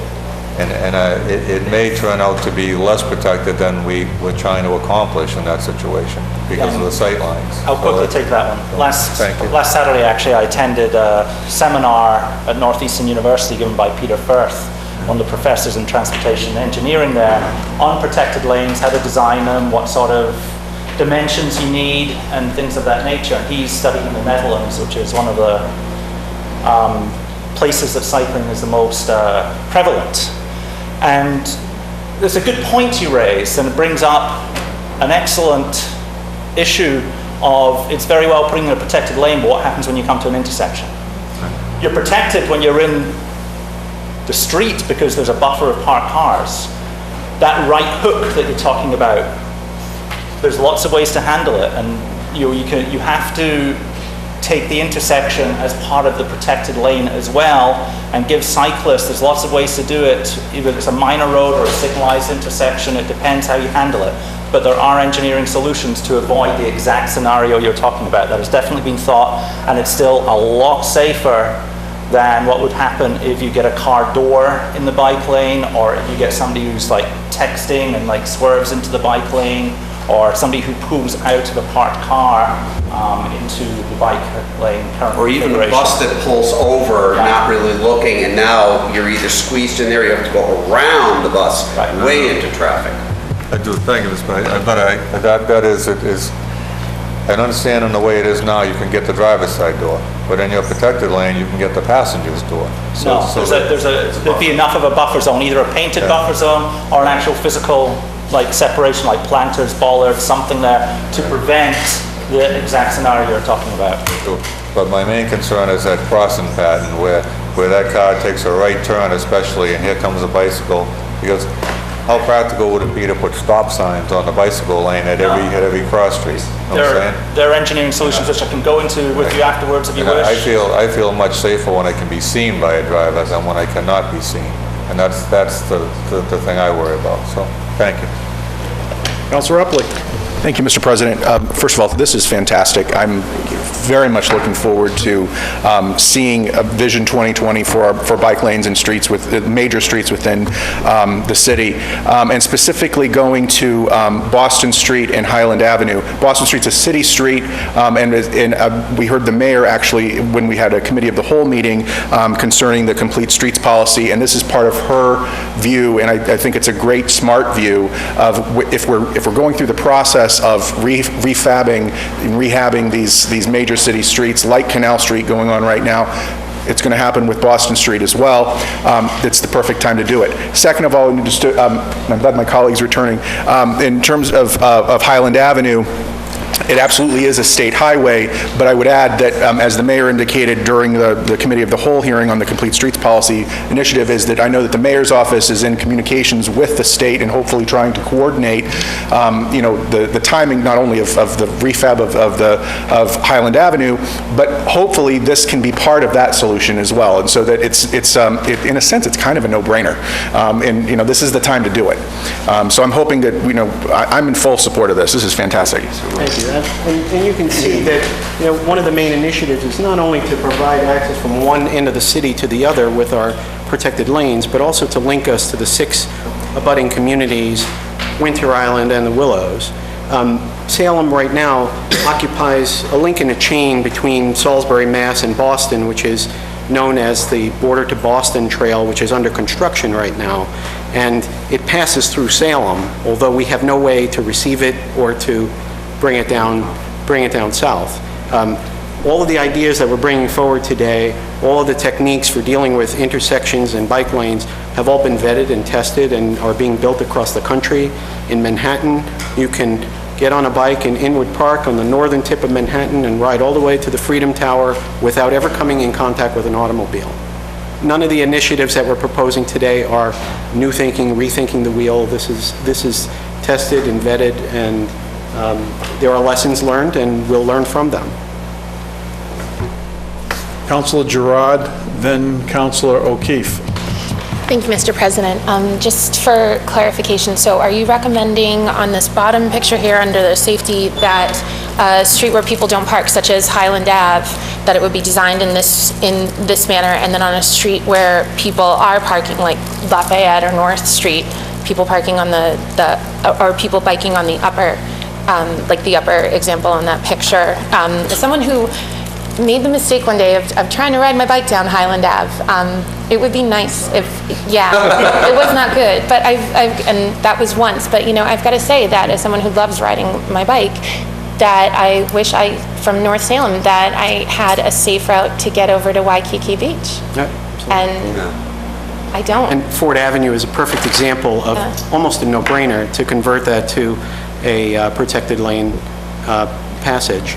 Once cruise ships are coming into the wharf area, you're going to have hundreds, maybe thousands of people trying to find their way into downtown. That whole area from the Derby Wharf area to downtown is already under consideration and what that all means. And we want to make sure that initiatives like this get put into the thinking process. It's necessary. So I think that this is fantastic to at least start talking about and make this happen. So thank you. Welcome. Councilor O'Keefe. Mr. President, through you, question of the committee. The perfect example, the logo of the bike. Now, I see that in some of the protected lanes, and it gives me the impression that the bike will trip the light. Is that true? Is some wording on the pavement? Yes. Okay. So, in other words, if the intersection is red, along comes the bike, and it becomes green for them to go through the intersection. Explain what that's all about. What you're talking about is actually slightly different. What you're talking about is like when you're stopped at a red light, there's wires or sensors on the street for cars that so a car will set off the light signal and it'll turn. Unfortunately, bikes don't have the mass to set off those sensors. So what happens is there's actually a little strip sometimes that are built in more modern intersections that if the bike sits just right, and trust me, you have to be just right on it. Well, do will trip the signal. Do we have any of those logos on ours? Those are different trip light. Yeah, you're conflating two different things. There are like little mini ones that you'll see at intersections. They're mini ones. Oh no, those are the things for bicycles to kind of sit on to trip the light. These are just indicators in this particular case that it's a bi-directional lane. There's 2 lanes that the bicyclist going this way should stay in this lane for those Europeans that do it the other way. But you answered my question. Brits, right? Your answer to my question is no, we don't have any of those.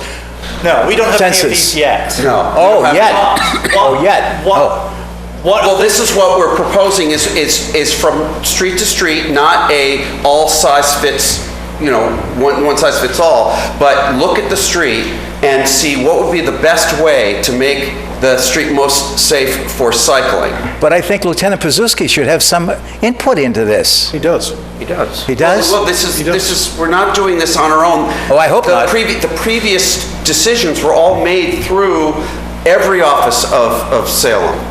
The planning, everything was all approved. Thank you. You're welcome. Actually, Councilor Famico, then Lynn Duncan would like to say something. Councilor Famico. Thank you, Mr. President. I just wanted to thank you all for serving on the bike committee and getting this in actions. I've seen this years ago in Montreal and other places in person, so I'm glad to see it coming here now. Thank you for all your hard work. You're welcome. Thank you. If there's no objection, City Planner Lynn Duncan to address the City Council. Just really briefly, so the Bike Path Committee did meet with me and with other planning staff to walk through this. They met with the mayor. I'm thrilled that council has had the opportunity to see this. I'm so impressed with the initiative that they have taken and the leadership on this. And I think there's great opportunities in the future moving forward as we look at Highland Avenue with a state corridor study, Boston Street, great opportunities moving forward as we look at our entrance corridor. So thank you, and thanks to the Bike Path Committee. And we're excited, and we do make sure that all of this goes through all of the departmental approvals and that we get input from everyone on this, police, fire, engineering. I have a question. Opening up of the windows. Councilor O'Keefe, go ahead. You've got the floor. Maybe Lynn should stay there. When we had the visitors from Pakistan, we were down at the Hotel Hawthorne for breakfast there, and I went across the street and I showed them all the bikes there that people can sign out of the hotel. And does anybody ever sign them out? Yes. Yeah, she did. She's done it. One councilor did, but I mean, there's the tourists. And we do have some of those, some of that data, so we have... Oh, you have them at the university, I know, but I mean, it's back and What forth. people do when we do track how many bicycles are taken out, and we make sure that they get repaired and that there's helmets available. So we have, Salem Spins at Hawthorne, Very Salem good. Spins at the university, and Salem Spins at the ferry. So Very good. Thank you, moving ma'am. forward. Thank you, ma'am. Great. Anyone else? Councilor Turo. Well, for all said, I move that we return to our regular place in the meeting. Thank you. Thank you. It needs a vote? To receive and file. Oh, could you move that this be placed and received on file? Oh, okay. I move this be received and placed on file. Councilor Turiel moves that this be received and placed on file. All those in favor? All those opposed? Thank you, gentlemen. Thank you for your time. Thank you. Councilor Turiel further moves that we return to the regular portion of the city council meeting, which I'm going to have to flip through and figure that one out. Page 6. Yes. Communications from the mayor. We have an appropriation of $47,609.69 from Retirement Stabilization Vacation Sick Leave Buyback Account to be expended for the retirement of Robert Lemelin Jr. of the Fire Department. Councilor Turiel. Thank you, Mr. President. I move for suspension of the rules. Councilor Turiel moves for suspension of rules. Seeing no objection. Councilor Turiel. Thank you, Mr. President. I further move for adoption. Councilor Turiel moves for adoption. Under discussion. Thank you, Mr. President. This is a contractually obligated retirement buyout and or buyback, and I wish Mr. Lemon a very happy retirement. Thank you. Any further discussion? Seeing none, on Councilor Turiel's motion to approve, all those in favor? All those opposed? Further communications from the mayor. We have an appropriation of $18,903.57 from Retirement Stabilization Vacation Sick Leave Buyback Account to be expended for the retirement of Kevin Foucher from the library. Councilor Turiel. Thank you, Mr. President. I move for suspension of the rules. Councilor Turiel moves suspension of the rules. Seeing no objection, Councilor Turiel. Thank you, Mr. President. I also move for approval. Councilor Turiel moves for approval. Under discussion. Thank you, Mr. President. Again, this is very much the same circumstances as the previous one, and Mr. Foucher is leaving us, and we wish him well. Thank you. Any further discussion? Seeing none, on Councilor Turiel's motion for approval, all those in favor? All those opposed? Further communications from the mayor. We have a transfer of $18,150 from Receipts Reserve Witch House to Witch House Building Maintenance. Councilor Turiel. Thank you, Mr. President. I move Move for approval. Council Terrell moves for approval. Under discussion, Council Terrell. Thank you, Mr. President. This is for necessary repairs and restaining of the Witch House exterior and some window repairs and related services. And they found a firm that specializes in historic preservation to pull this off that's actually familiar with houses from that period. Thank you. Any further discussion? Seeing none, on Council Terrell's motion for approval, all those in favor? All those opposed? Further communications from the mayor. We have an appropriation of $10,000 from fund balance free cash to mayor's contracted services. Council Terrell. Thank you, Mr. President. I move that this, I had a couple questions. I move that this be referred to the Committee on Administration and Finance, co-posted with the Committee of the Whole. Council Terrell moves that this matter be referred to the Committee on Finance, co-posted Committee of the Whole. Any under discussion? Thank you, Mr. President. I saw this come in, and it looks pretty worthy. There were a few people who had questions about some of the priorities on this, but overall, we're all very supportive of the effort to reduce cigarette butts in downtown and reduce smoking in downtown. And there's a lot of good stuff here, but there are a few questions people want to ask. Thank you. Council Terrell moves this matter be referred to the Committee on Administration and Finance, co-posted Committee of the Whole. All those in favor? All those opposed? Further communications from the mayor. We have a transfer of $3,900 from receipts reserve sale of vaults to cemetery equipment. Council Terrell. Thank you, Mr. President. I move for approval. Council Terrell moves for approval. Under discussion. Thank you, Mr. President. This and the subsequent order from sale of lots is to appropriate money for the purchase of new mowing equipment to help with the cemetery maintenance. Thank you. Any further discussion? Seeing none, on Council Terrell's motion for approval, all those in favor, all those opposed?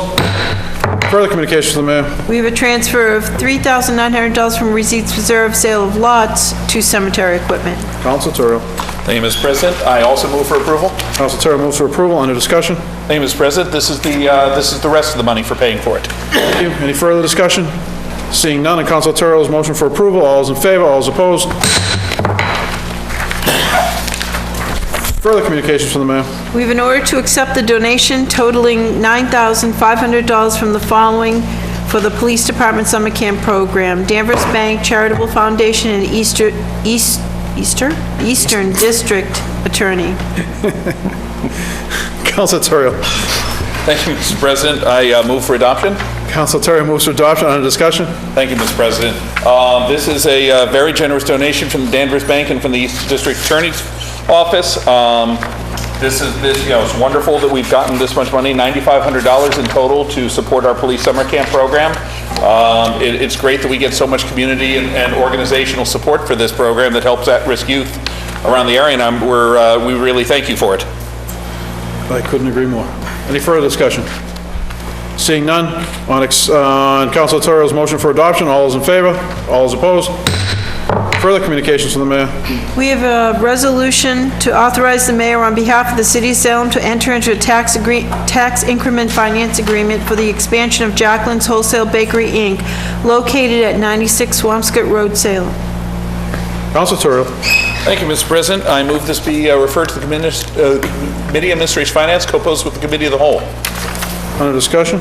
Thank you, Mr. President. I remember we did, this is for the expansion of their facility, that we did a similar deal for a previous expansion of theirs.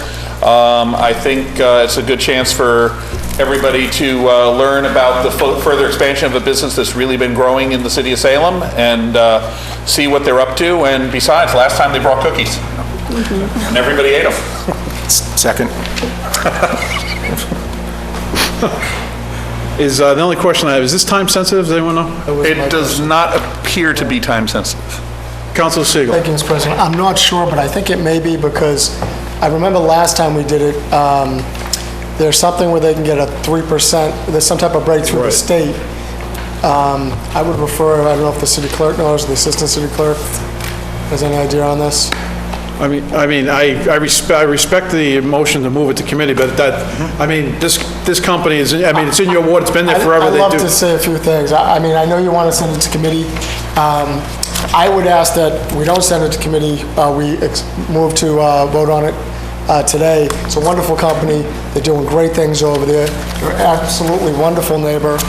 They support Salem in all different ways. They give many events, they give out samples, they provide for this, the use of the city, and it's just a wonderful company. We should hope we get more companies like this in there.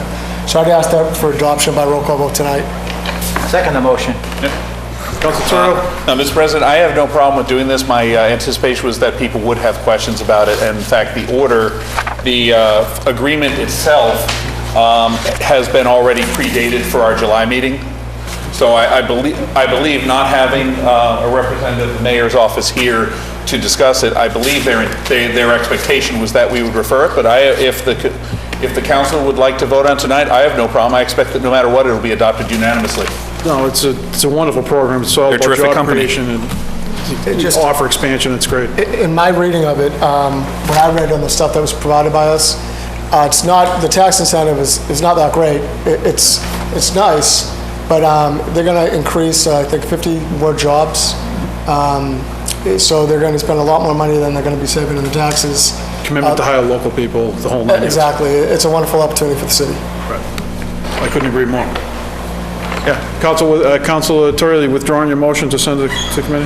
Absolutely. If that's, if that's the will of the body, I am happy to approve this tonight. Thank you. Councilor Legault?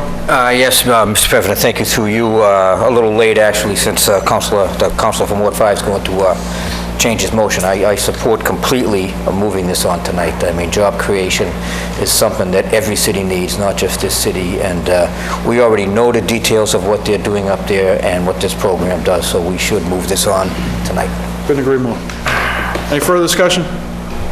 Seeing none, I have to make the motion. Councilor now. Torrielli, yes? Hey, Mr. President, I will now move that it be adopted by roll call vote. Councilor Torrielli moves to adopt by roll call vote. Seeing no objections, Madam City Clerk, will you please call the roll? Councilor Epley? Yes. Councilor Famico? Yes. Councilor Fury? Yes. Councilor Gerard? Yes. Councilor Legault? Yes. Councilor Milo? Yes. Councilor O'Keefe? Yes. Councilor Sargent? Yes. Councilor Siegel? Yes. Councilor Terrio? Yes. Councilor McCarthy? Yes. Thank you. On the matter of the resolution for tax increment financing agreement for the expansion of Jacqueline's Wholesale Bakery, we have 11 members voting, 11 in the affirmative, none in the negative. The matter carries. Further communications from the mayor?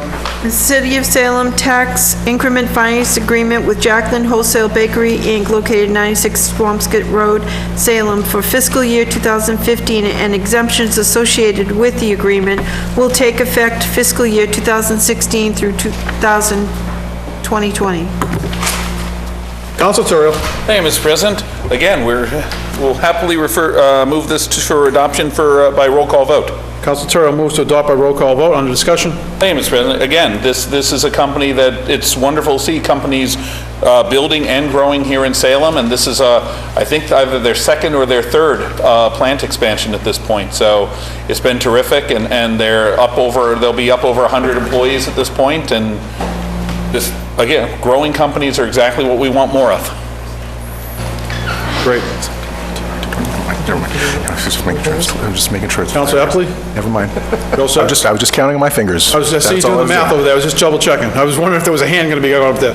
Seeing no further discussion, Madam City Clerk, will you please call the roll?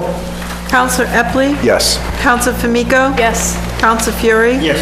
Councilor Gerard? Yes. Councilor Legault? Yes. Councilor Milo? Yes. Councilor O'Keefe? Yes. Councilor Sargent? Yes. Councilor Siegel? Yes. Councilor Terrio? Yes. Councilor McCarthy? Yes.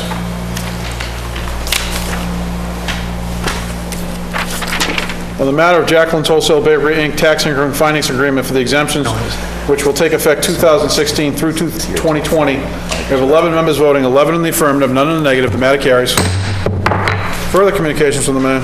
We have an order authorizing the City of Salem to enter into a contract with an electricity supplier through municipal aggregation process per Mass General Law, Chapter 164, Section 134A.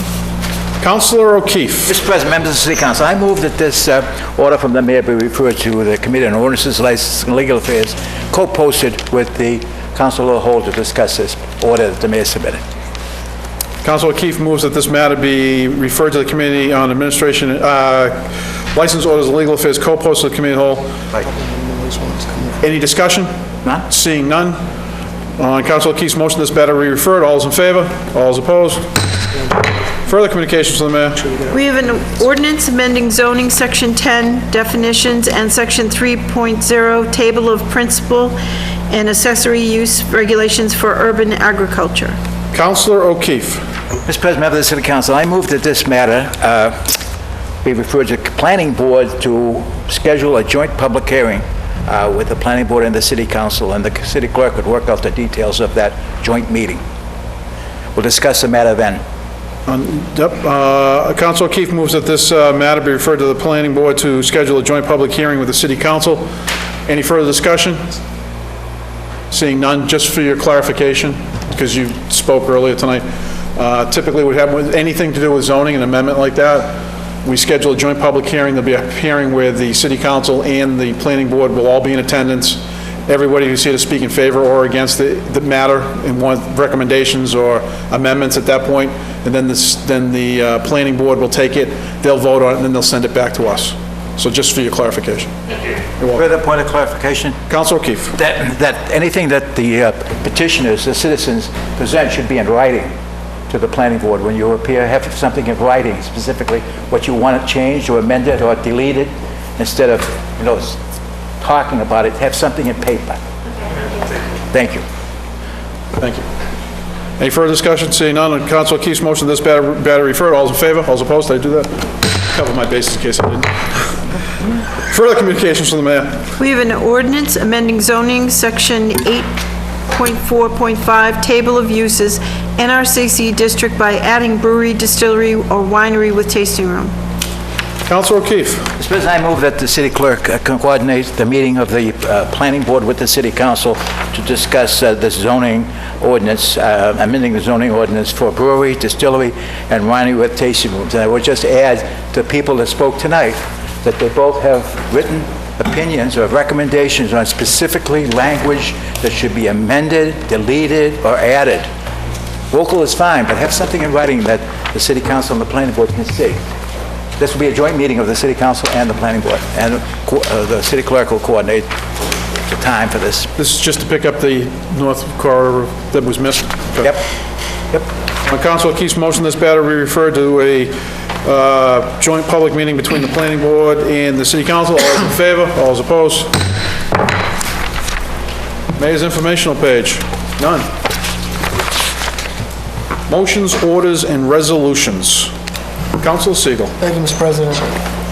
City of Salem and City Council, June 26, 2014, ordered that the Committee on Ordinance, License, and Legal Affairs, co-posted with the Committee of the Whole, meet to discuss amending Chapter 2, Section 2-312, relative to the City Clerk. Under discussion, Councilor Siegel. This came out from the budget meetings. I think many of us were very disappointed at what occurred out of the budget meetings, and this is to address the city clerk's salary issue.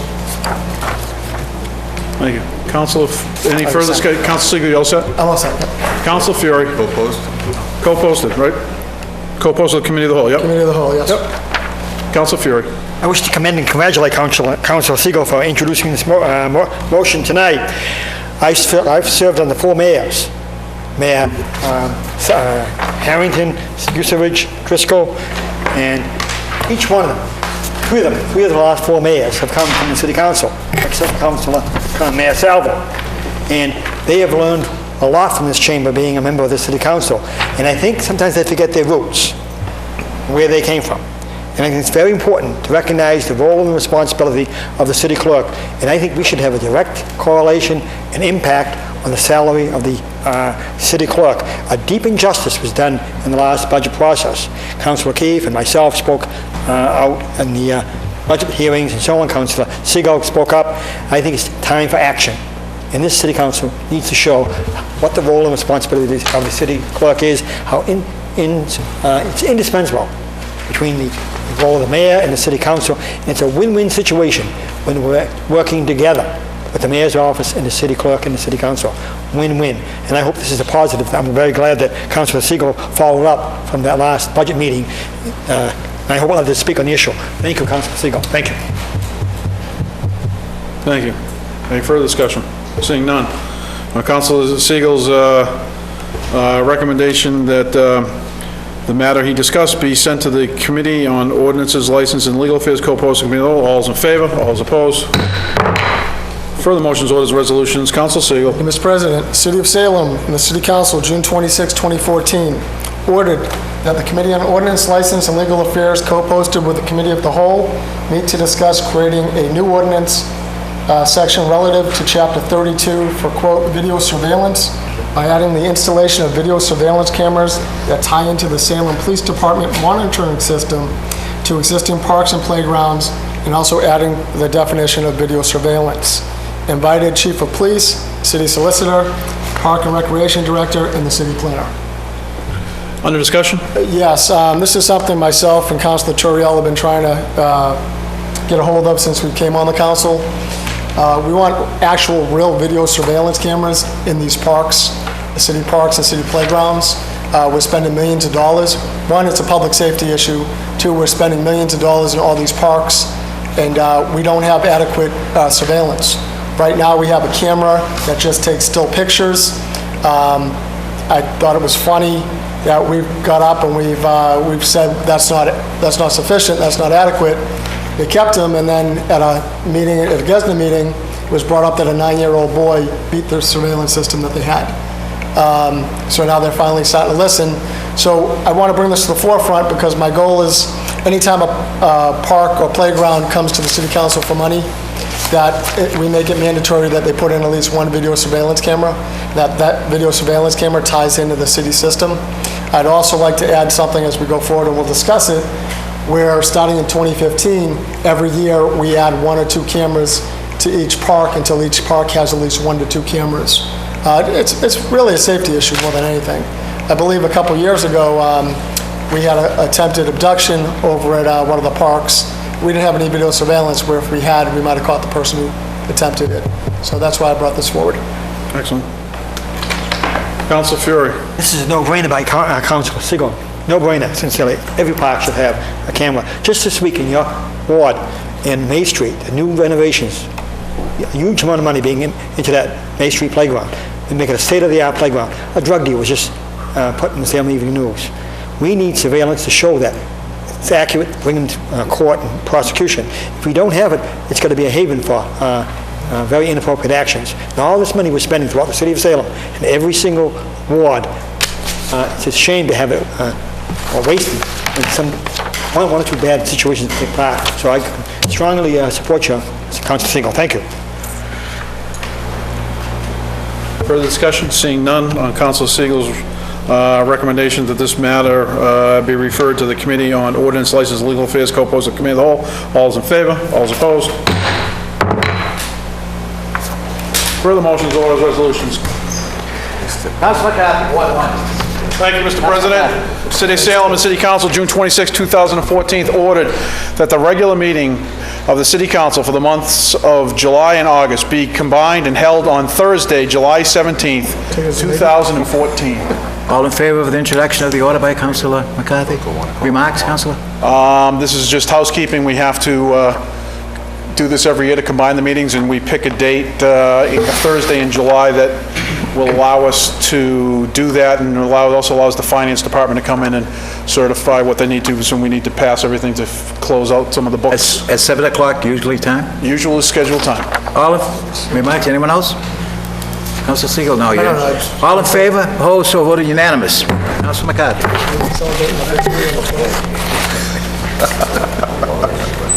Those guys are all taken back. Further motions, orders, resolutions. Councilor Gerard. Thank you, Mr. President. In the year 2014, ordinance to amend an ordinance relative to traffic, be it ordained by the City Council of the City of Salem as follows. Section 1, Chapter 42, Section 51, parking prohibited on certain streets by adding the following. Franklin Street, easterly side starting at North Street and continuing for 160 feet in a northeasterly direction, no parking.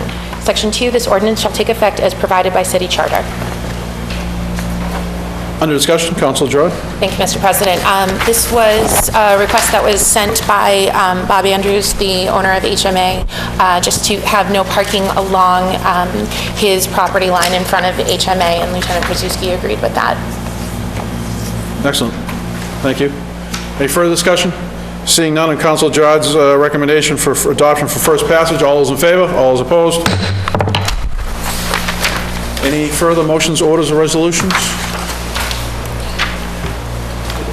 Seeing none. Committee reports. Councilor O'Keefe. Mr. President, members of the City Council. City of Salem, City Council, June 26, 2014.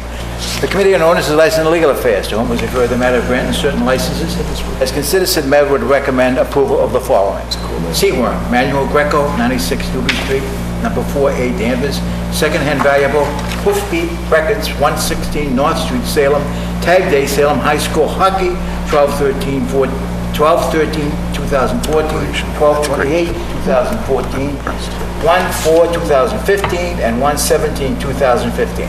Move for adoption of the order. On acceptance report, all those in favor, all those opposed? On adoption of the recommendation, any discussion, Councilor? None. Seeing none, on adoption of the recommendation, all those in favor, all those opposed? Further committee reports, Councilor Terrell. Oh, never mind, we took that one up. Then it's back to me. Councilor O'Keefe.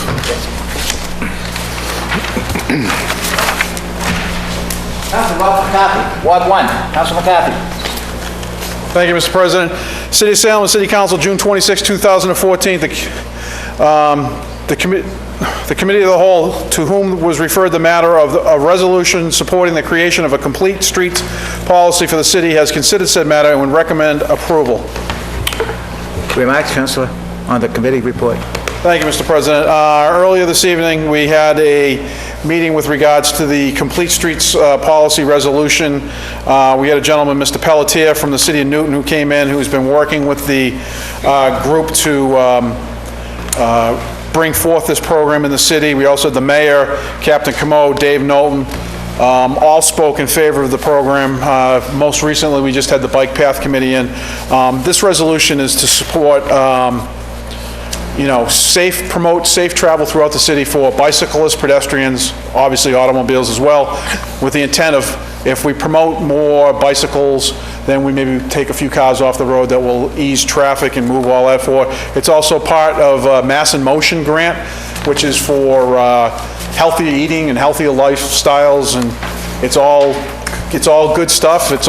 Everybody spoke highly and in favor of it. There was a bunch of questions that we seemed to answer, I think, in moving forward. It's a resolution that just says we think that these are all good ideas and we want to try to implement them, and some of what we saw tonight with the Bike Path Committee who came in earlier, we want to implement some of theirs. I mean, obviously, some ideas will work, some ideas won't work, but we're going to try to move forward in that direction to try to make our city that way, and the vote from committee was unanimous to approve, so I would recommend approval.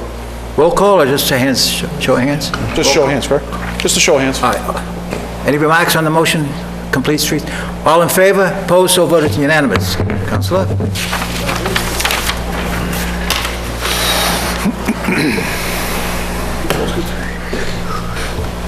Further committee reports. None. Communications from city officials. We have the planning board recommendation with modifications for the proposed zoning ordinance amending section 10 by adding definition for a brewery, distillery, winery with a tasting room, and section 3.0, table of principal and accessory use regulations. Councilor O'Keefe. Mr. President, I move for adoption of the ordinance for first passage. However, I temper that because I'd like to hear from the people that have these proposed wineries and what have you, with language about what they propose. First passage, yes, and if they propose some amendment or deletion or what have you, we'd be in a position then to see what its value, should we change it, what have you. But I will ask them to send the commission, send the city council, you specifically, their written recommendations on where and what language should be adopted or removed from that ordinance that you have a copy of. You can get a copy of. Council? Sure. Come right in. Councilor McCarthy, Ward 1. Councilor McCarthy. Thank you, Mr. President. As much, Mr. President, as much as I'd like to agree with you on this one, I think that the city clerk will remind us that every time we pass something, she has to advertise and it costs us money, and I believe there's going to be changes to this, as was indicated before with the public testimony at the start of the meeting. I think with the fact that the distillery, same question for the North River Corridor Canal project was just referred to a joint public meeting of the planning board in this body. I think we should probably take them both up together, so to speak. So if we put this into committee or leave it where it is for right now, whatever your will, or whatever the will of the body is, then when we take up the North River Corridor, we can amend some of the language that was discussed, the question about pouring and the sample size, and get all those issues nailed down when we get the thing back from the North River Corridor, and then we can adopt both of them at the same time. I think that it's a cleaner way of doing it, and I think it's going to save the city clerk the ability of posting it and the funding because you have to put it in the newspaper and all of that. I don't want to make you guys have to wait any longer. We'll try to get that meeting scheduled as quickly as possible, but I think it's like a juggling act, because we both got to take up both things, and we have questions about what was just happening, and now we've got the North River Corridor coming, and it's going to be the same questions, so we might as well get it right once. So that would be my recommendation. I'll leave it for discussion. Councilor Legault, at large. Thank you, Mr. President. Through you, I agree with the councilor from Ward 1 on this. I think we should leave it in committee. We do have questions that, is that what you are proposing, to leave it? I don't even know where it is. Where is it? To receive and file recommendation. Oh, the agenda. Well, we can just move it to receive and place on file. Move to receive and place on file. What is your pleasure, Council? For the committee. It's not in a committee. You're going to refer it back for a joint public hearing? No. We already had a public hearing. We're going to have another. That's right, but you're having another public hearing on the NRCC, and you're Correct. saying you want to take it up then. Are you referring it to a committee to take it up in a committee format before a public hearing? We could do that. Yeah. We could refer it to committee. Committee of the whole? Committee of the whole. I'll take it. That would be my preference. I think that we have questions here. We want to make sure we get this right. We don't want to pass this ordinance and then find out that we got it wrong, or actually handicapping the very businesses that want to come into our community and do business and hire people and pay taxes. So we need to do what we have to do, what we can do to make sure we get this right. We need to answer these questions and make sure that this is worded right. If we need to delete or add, we need to make sure that we're doing this properly 100%. Thank you, Mr. President. Councilor McCarthy? Thank you. I would agree, and I think the cleanest way to do this would be to schedule a joint public hearing, have the joint public hearing, and then after the joint public hearing, because that same language that we're talking about, the question of the pouring, is going to come up in that joint public hearing, then we can have a committee of the whole meeting right after, and we can pretty much adopt the same language that we're going to work out during the public hearing, and then we can just move it all along. I think that, I'll work out the details, but that's what I'm thinking. Why don't we, Councilor Siegel? thank you, Mr. President. Why don't we do it the other way? Since the NRCC stuff's going to be identical to what we're doing now, why don't we have the committee of the whole first, and then when we have the other one, we'll already have the questions answered that we can plug into the... Sure, we can do it that way too. Either way. Councilor Lepley, you wish the floor? Yes, Mr. President, thank you. In addition, if we're having a public hearing with a joint meeting with the planning board's going to have to go off and have their meeting as well. So I'm not sure procedurally what makes the most sense, other than just having as few meetings as possible. That's my goal. Anyone else? Councilor Terrell, Ward 5. Thank you, Mr. President. I just, again, this is procedural. So if we refer to the committee of the whole first, where we modify the ordinance accordingly, would we then have to post and re-begin the whole process, or would we be instead referring it back to what we have now, with the ordinance we have now? If we referred it back to the joint public hearing and then did it alongside the first one, would they both be advertised together and save money and time that way? Because we will have to go through the full process for the NRCC one, as well as the backyard agriculture one. So those will be going to be held together. So that's true. Theoretically, if we do that, if we refer this back to the public hearing there, it's a small piece of the next public hearing, and we fix the language, and if we fix the language there, then it just goes through then to planning board, then to us for the passages. Whatever's the fastest and least expensive, basically. Any other member of the council? Councilor McCarthy again. I've got it. We just confirmed with the city clerk that probably the cleanest way to do it is going to be, because the whole process of scheduling a joint public hearing is going to take at least 2 to 3 weeks, because they have to advertise that. We'll schedule a meeting, a committee of the whole meeting on this issue that's going to be referred to us. Then we get all the questions answered. So when we go to that joint public hearing, we'll have all the questions, we'll be ready to go.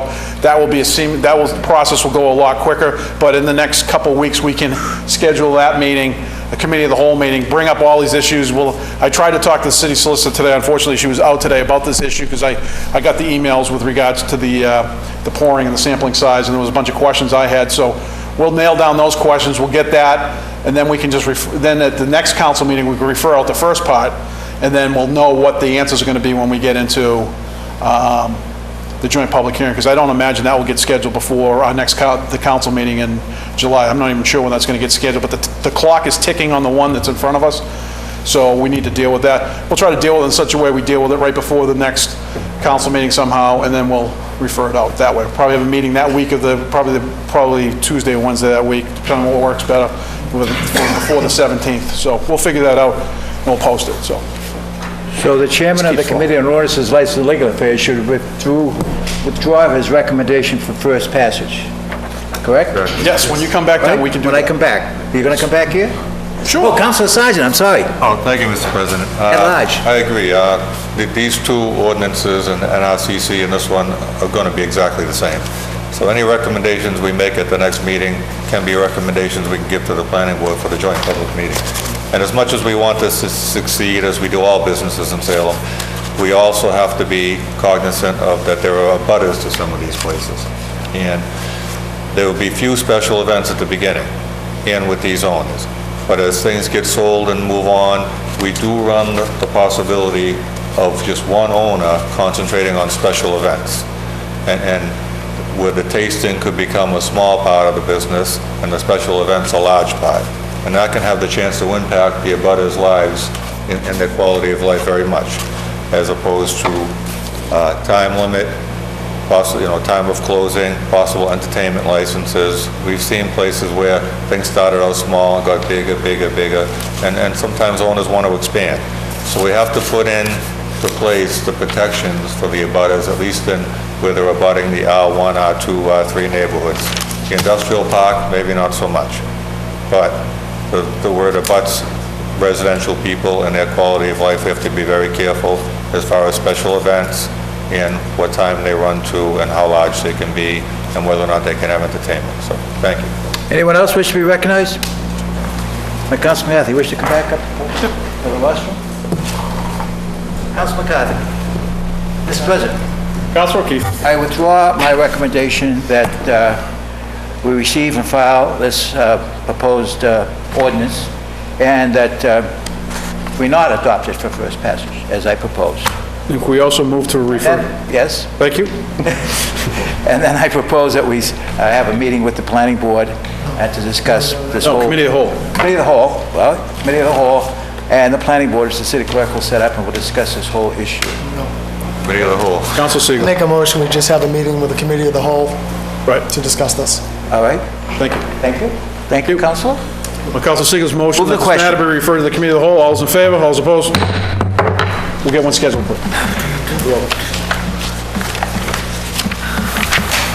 Petitions. We have an order from Verizon and Mass Electric to relocate 3 poles on Canal Street. Poles are relocated within the same property boundary. No public hearing is required. Councilor Terrell. Thank you, Mr. President. I move that this be granted. Under discussion? This is just relocating some poles back farther from the street on property in order to help accommodate the construction that's coming on Canal Street. Thank you. On Councilor Terrell's motion that this matter be granted, all those in favor? All those opposed? Further petitions. We have a request from the residents of Forester Street to hold a block party on Saturday, September 6, 2014, from 3 to 7 with a rain date of September 7. Councilor Famico. Thank you, Mr. President. I move for approval. Councilor Famico moves for approval. Under discussion? This is a great neighborhood. In general, I went to their block party last year. The kids were all around biking in the street. Maybe a little against what this plan was talking about earlier. But also they had everyone out and about, and it was a good chance for neighbors at night not necessarily typically get to see each other to come together. Thank you. Any further discussion? Seeing none. On Councilor Famico's motion for approval, all those in favor? All those opposed? Further petitions? We have a request from the residents of Pickman Park area, corner of Lincoln Road and Monroe Road, to hold a block party on Thursday, July 3rd from 5 to 10 p.m. Councilor O'Keefe. Mr. President, members of the City Council, I move that this be approved, the Pickman Park annual party, 4th of July. Councilor O'Keefe. For the 4th, but it's close enough. There you go. Councilor O'Keefe. Approval. Moves for approval. Any discussion? Seeing none. On Councilor O'Keefe's motion for approval, all those in favor, all those opposed? Further petitions? We have a petition from W.T. Rich Company, Inc. regarding shutting down and rerouting a portion of sidewalk along Bridge Street. Councilor Famico. Thank you. I move to approve.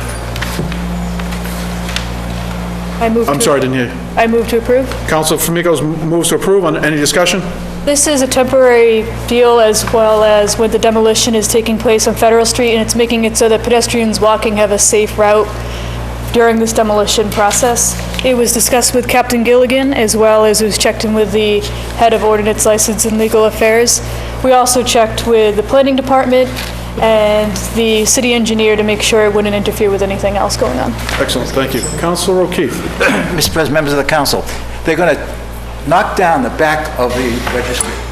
The building has been up for 20 years. They're going to knock it down and put an addition onto the front of the building. It's on Federal Street. So there's no more parking under that building. It's going to be knocked down. Waste of taxpayers' money to put it up to begin with. Many years ago. Thank you, Councilor. Any further discussion? Seeing none. On the adoption of Councilor Famico's move that this matter be adopted. All those in favor? All those opposed? Further petitions? We have a request from the Freemasons to reserve 4 parking spots in front of the lodge on Washington Street to hold a blood drive on July 23rd and December 3rd from noon to 8 p.m. Councilor Famico. Thank you, Mr. President. I move this be granted. Councilor Famico moves this be granted. Any discussion? Seeing none, it's a wonderful program. The Councilor Famico's motion that this matter be granted. All those in favor? All those opposed?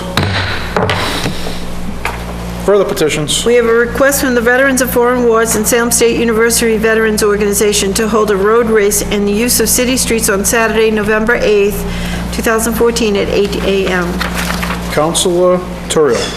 Thank you, Mr. President. I move this be granted. Councilor Turiel moves that this matter be granted. Any discussion? Thank you, Mr. President.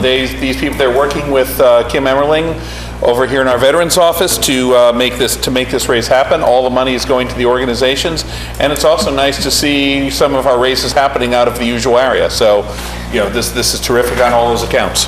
Thank you. Any further discussion? Seeing none.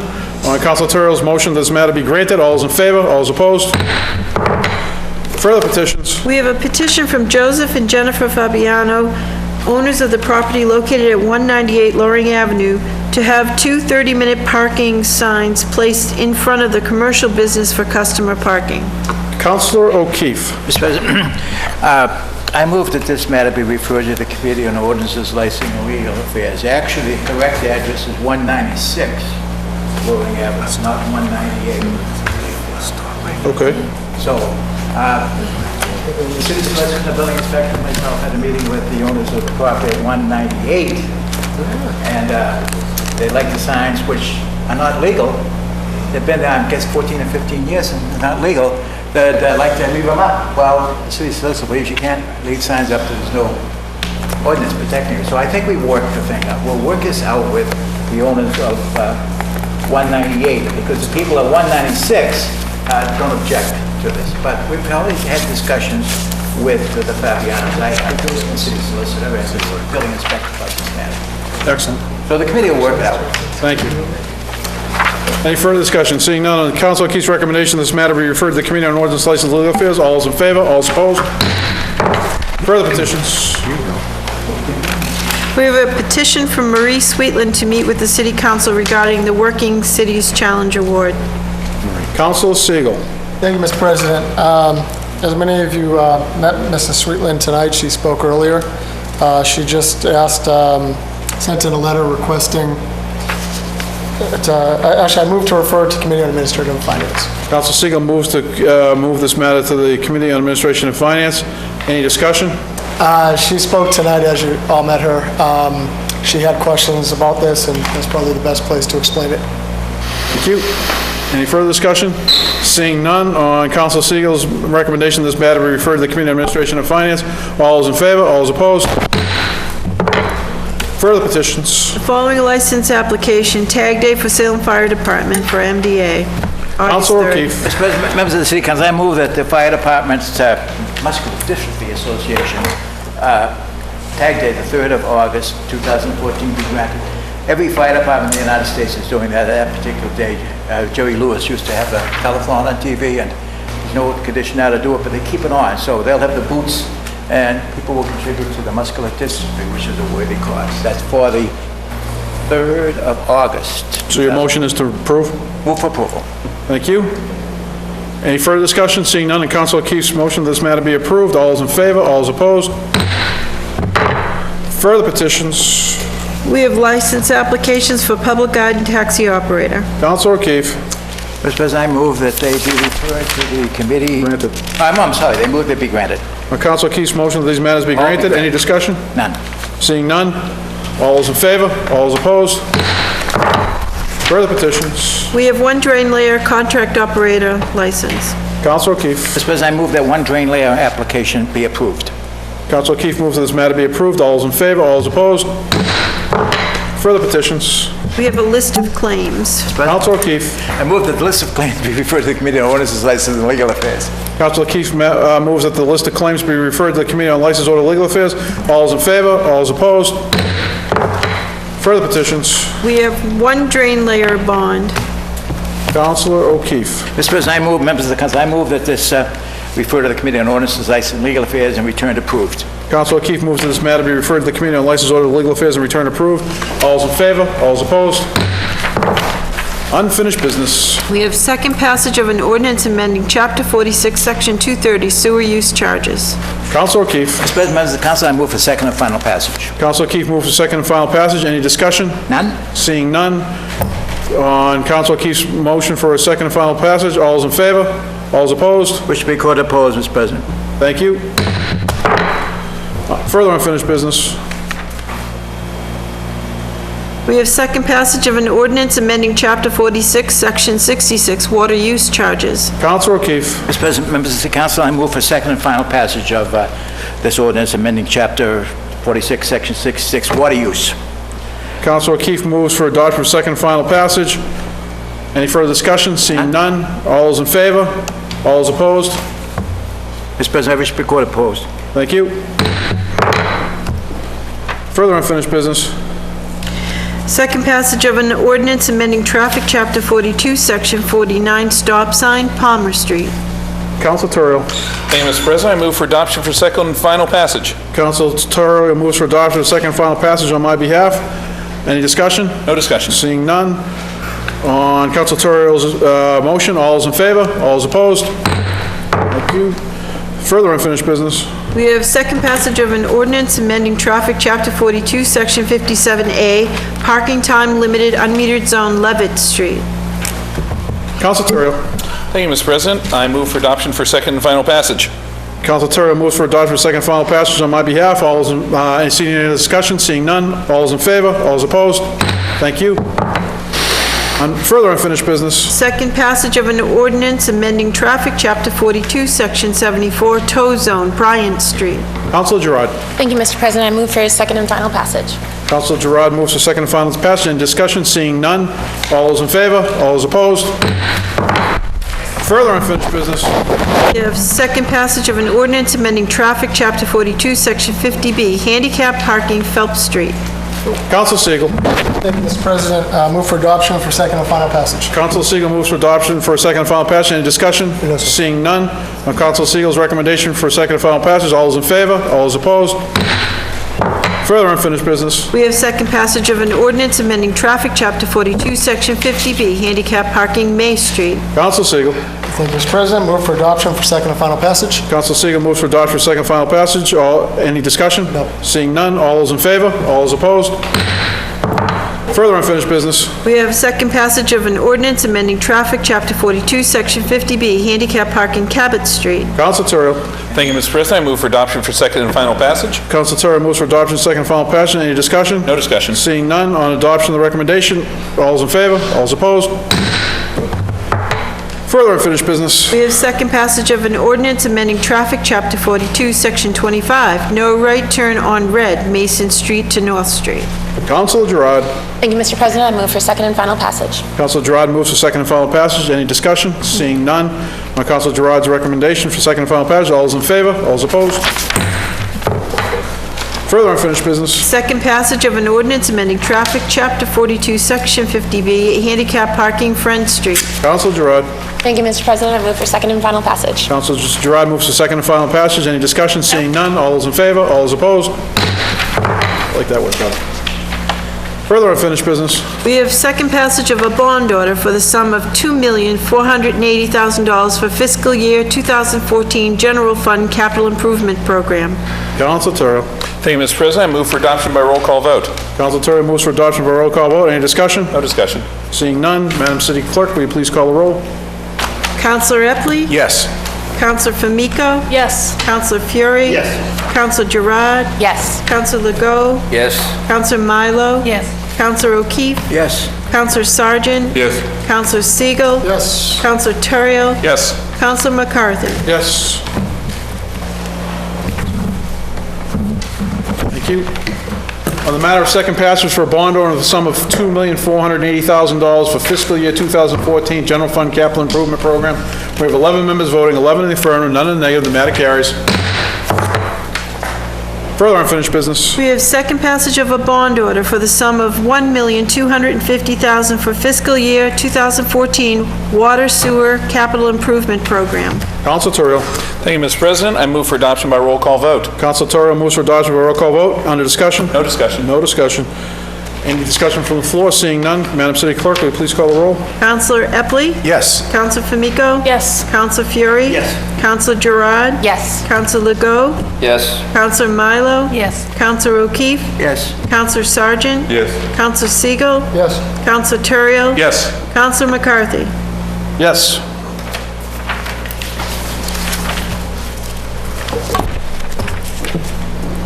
On the matter of second passage for a bond order for the sum of $1,250,000 for fiscal year 2014 Water/Sewer Capital Improvement Program, we have 11 members voting, 11 in the affirmative, none in the negative. The matter carries. Further unfinished business. We have second passage of a bond order for the sum of $7,150,000 for fiscal year 2015 Water Sewer Capital Improvement Program. Council Terrell. Thank you, Mr. President. I move for adoption by roll call vote. Council Terrell moves for adoption by roll call vote. Any discussion? No discussion. Seeing none, Madam City Clerk, will you please call the roll? Counselor Epley? Yes. Counselor Famico? Yes. Counselor Fury? Yes. Counselor Gerard? Yes. Counselor Legault? Yes. Counselor Milo? Yes. Counselor O'Keefe? Yes. Counselor Sargent? Yes. Counselor Siegel? Yes. Counselor Terrio? Yes. Counselor McCarthy? Yes. Thank you. On the matter of a second passage for a bond order for the sum of $7,150,000 for fiscal year 2015 Water Sewer Capital Improvement Program, we have 11 members voting, 11 in the affirmative, none in the negative. The matter carries. Further unfinished business. We have second passage of a bond order for the sum of $2,657,153 for fiscal year 2015 General Fund Capital Improvement Program. Council Terrell.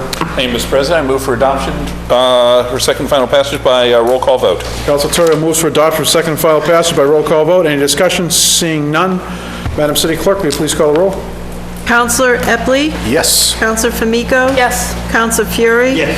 Counselor Gerard? Yes. Counselor Legault? Yes. Counselor Milo? Yes. Counselor O'Keefe? Yes. Counselor Sargent? Yes. Counselor Siegel? Yes. Counselor Terrio? Yes. Counselor McCarthy? Yes.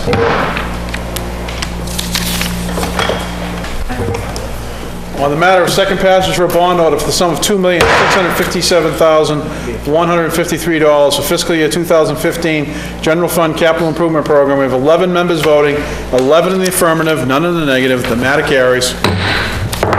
Councilor Gerard. Thank you, Mr. President. Just a quick announcement or something to say. Just want to wish all of you a very happy 4th of July and everyone at home a wonderful, happy, healthy holiday. Thank you. Thank you. Anyone else? Yes. Councilor O'Keefe. Through you, Mr. President. Councilor Milo has arranged for the city council to visit Gloucester to see 2 wineries Saturday, and she's agreed to pick us up at our homes. So, does she have a bus? Councilor Famico might have to use her car too. So you should let us know, Councilor Milo especially. She set it up. She called the wineries, and we got to be there at 10 in Gloucester. And we're going to go 1 o'clock in Gloucester to another one. So I think I've never been to one. I think it's going to be very informative.